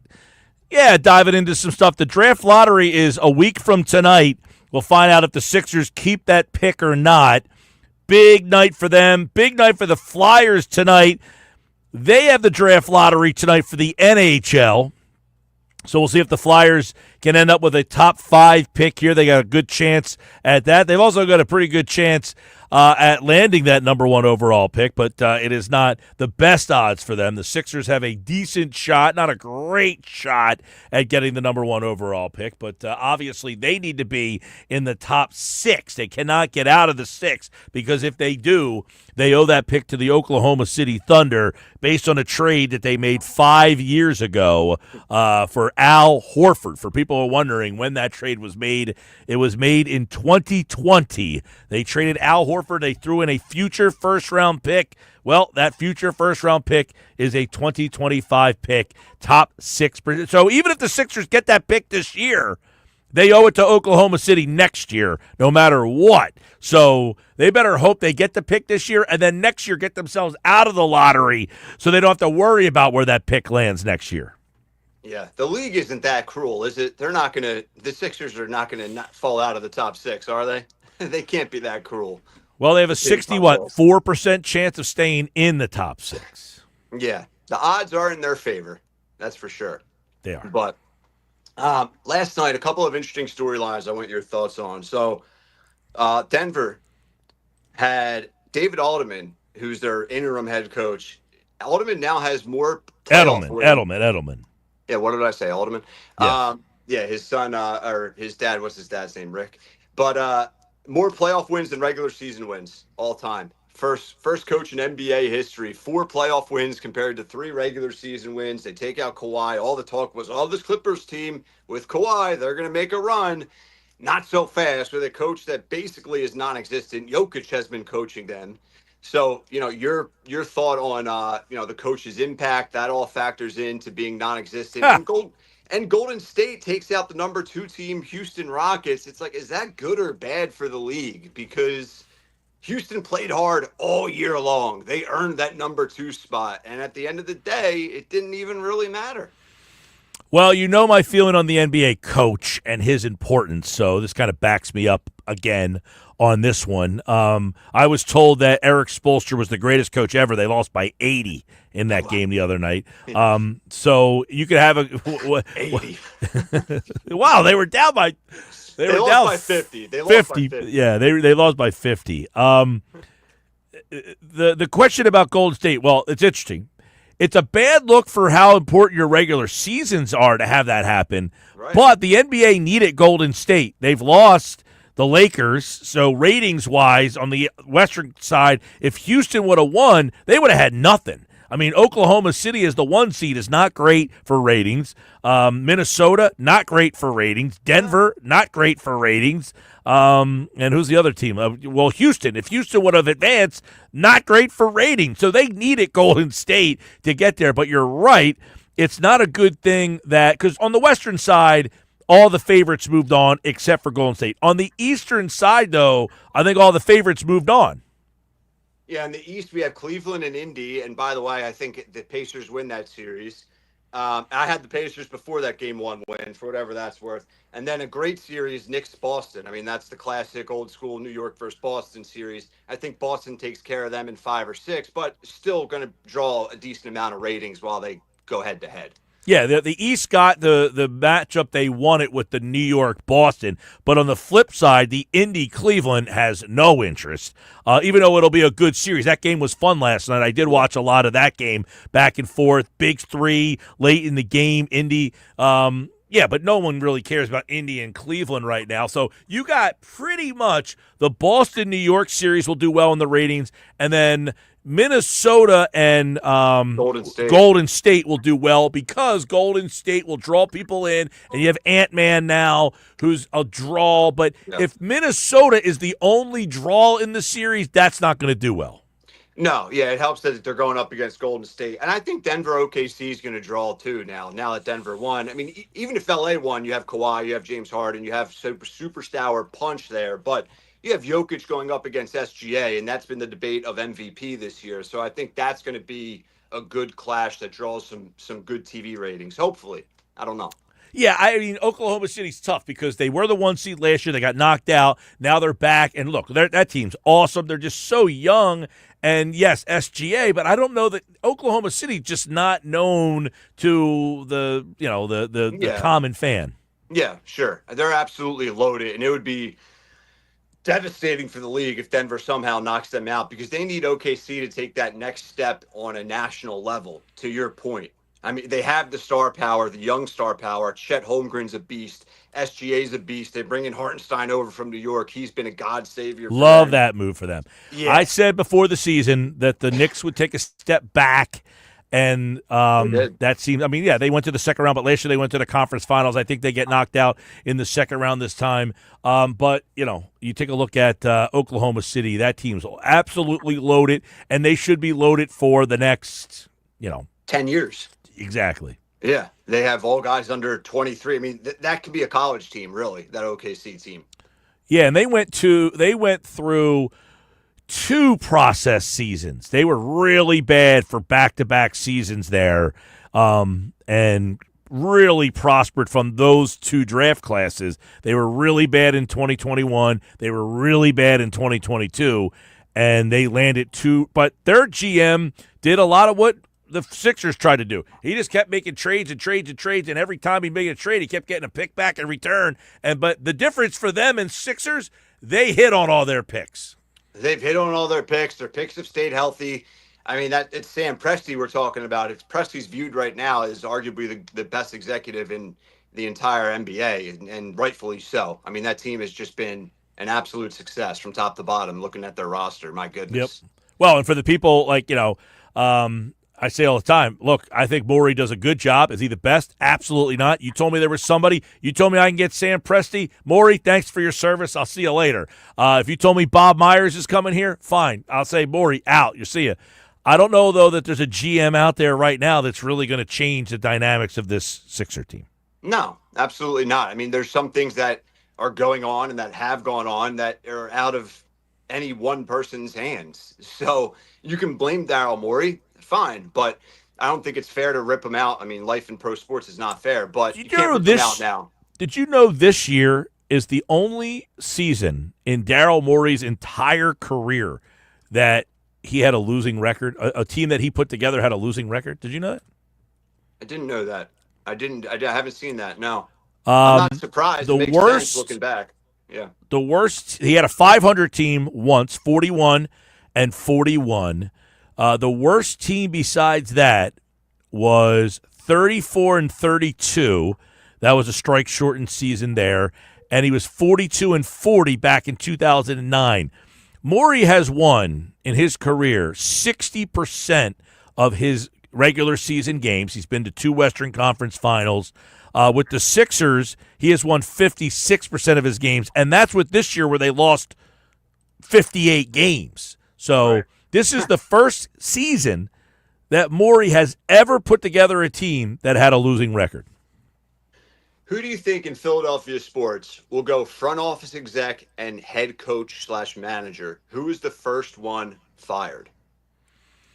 Out of Morey and Nurse. Well, it's not Roseman. No, that's a safe bet. Yeah, not Roseman. I would think Briere's safe for at least 3 to 5 more years minimum. Yeah. Probably. I don't think Dombrowski gets fired.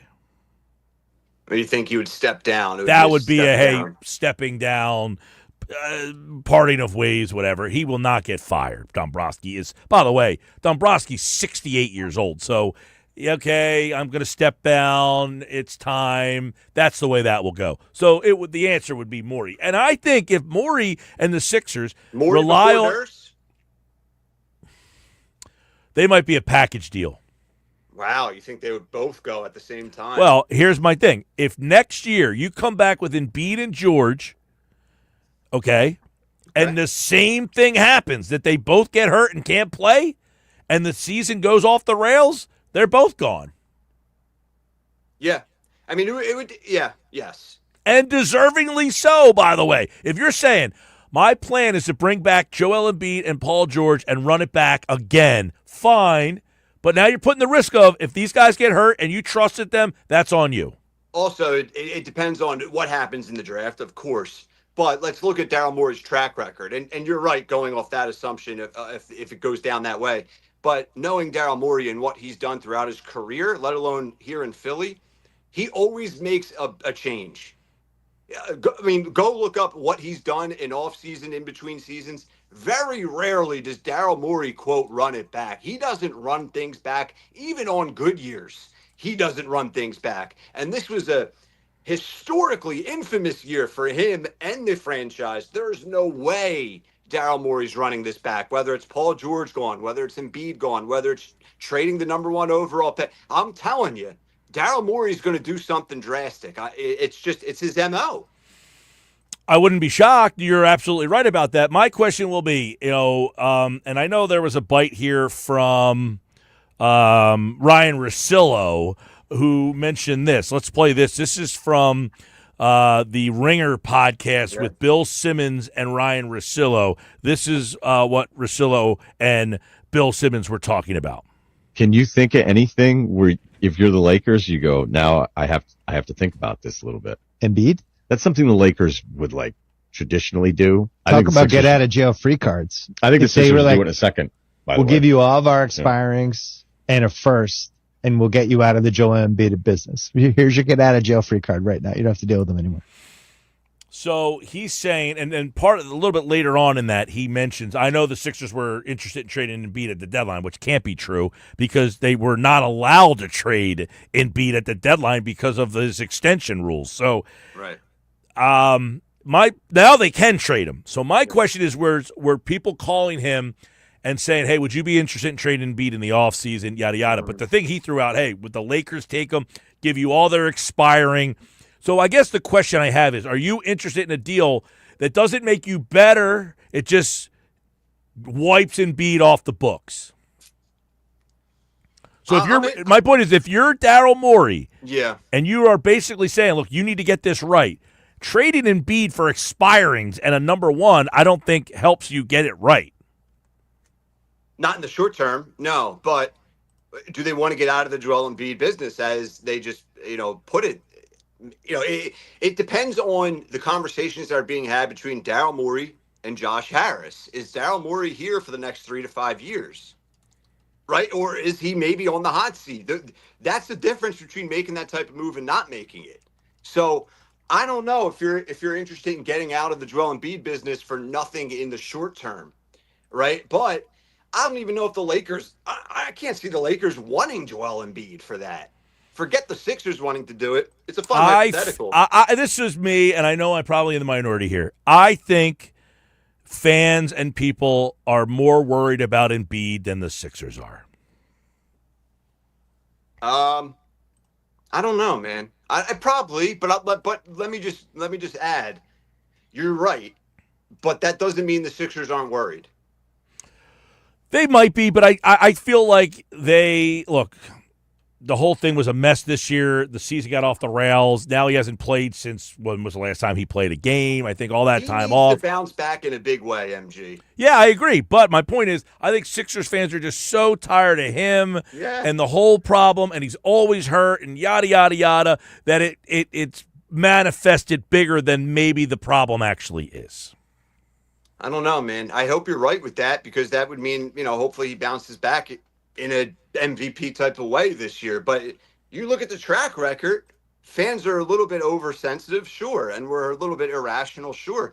But it's not that irrational when you look at his track record. I agree. I'm not saying it's irrational. I'm just saying I believe that, and I think I'm in the minority. Probably. Yeah, probably. And that's going off of no authority. Nobody has said to me, hey, Embiid's fine, he'll be okay. I just personally think that this whole knee thing is being made a much bigger deal than it will end up being. That's just my personal thought. But if we're Daryl Morey, do you sell with the little bit of stock that he has remaining? Or let's go glass half empty here.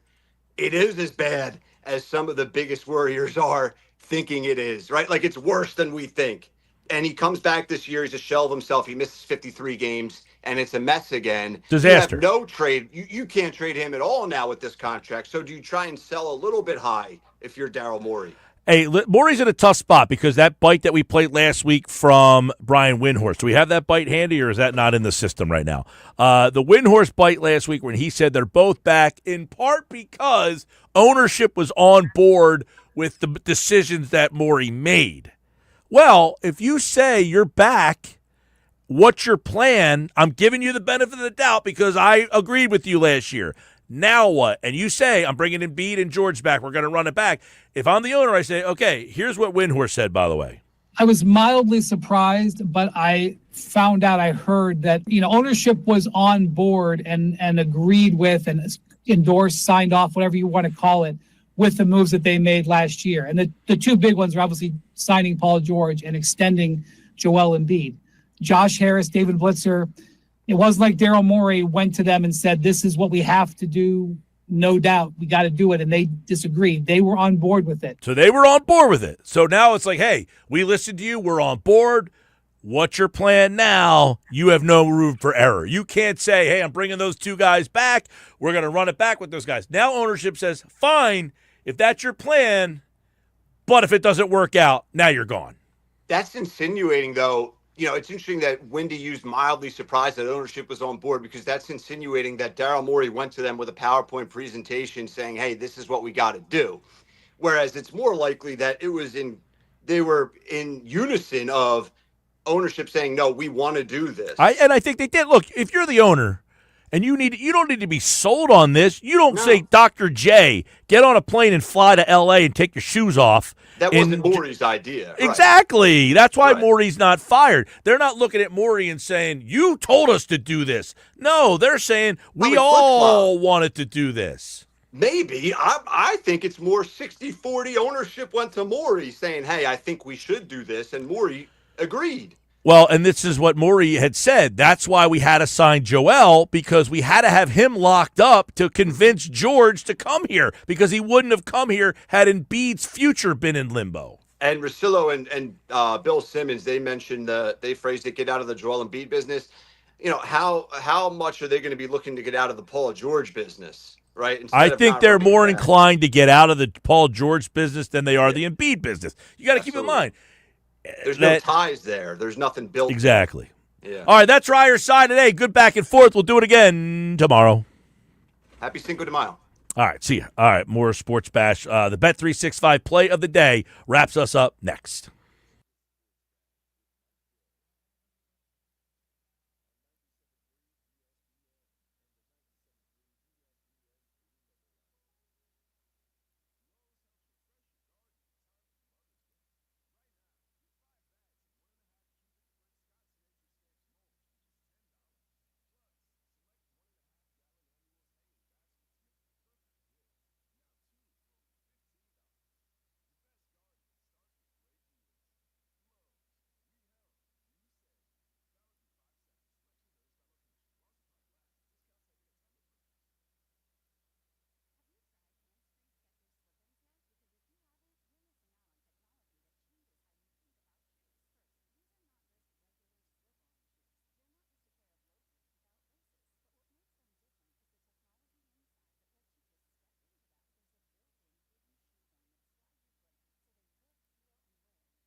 5:53 as we get out of here on the.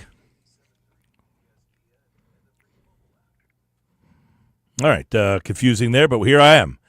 Time for the Bet365 play of the day. How do we do this weekend? Well, you did good, Mike. You got the Warriors-Rockets over, nailed that. So another winner. I had people tell me they took your bet over the weekend. They were winners, Nice. too. If you were watching yesterday, we did a live on the porch. I correctly predicted that Kyle Schwarber, I said, nail it right now. He's hitting a home run right here. And I hope people bet that one as well. But I digress. Here we go. I got the Celtics and the over tonight. Celtics minus 8.5, over 213.5 against the Knicks. That's my Bet365 play of the day. I kind of like Oklahoma City big tonight, too. It's a 10.5-point number, so I'll throw that into the mix as well. OKC, 10.5 against the Nuggets. I think they win that game going away, and I like the Celtics against the Knicks tonight.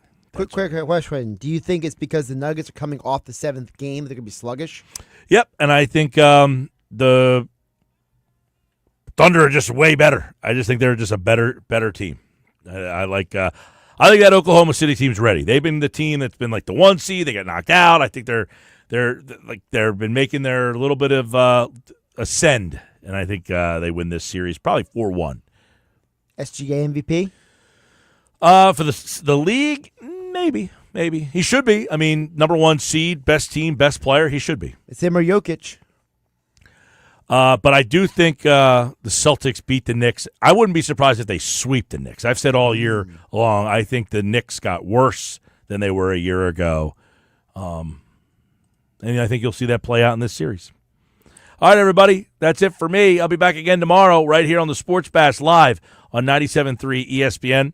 And don't forget, subscribe to the YouTube channel at Mike Gill Show. See ya.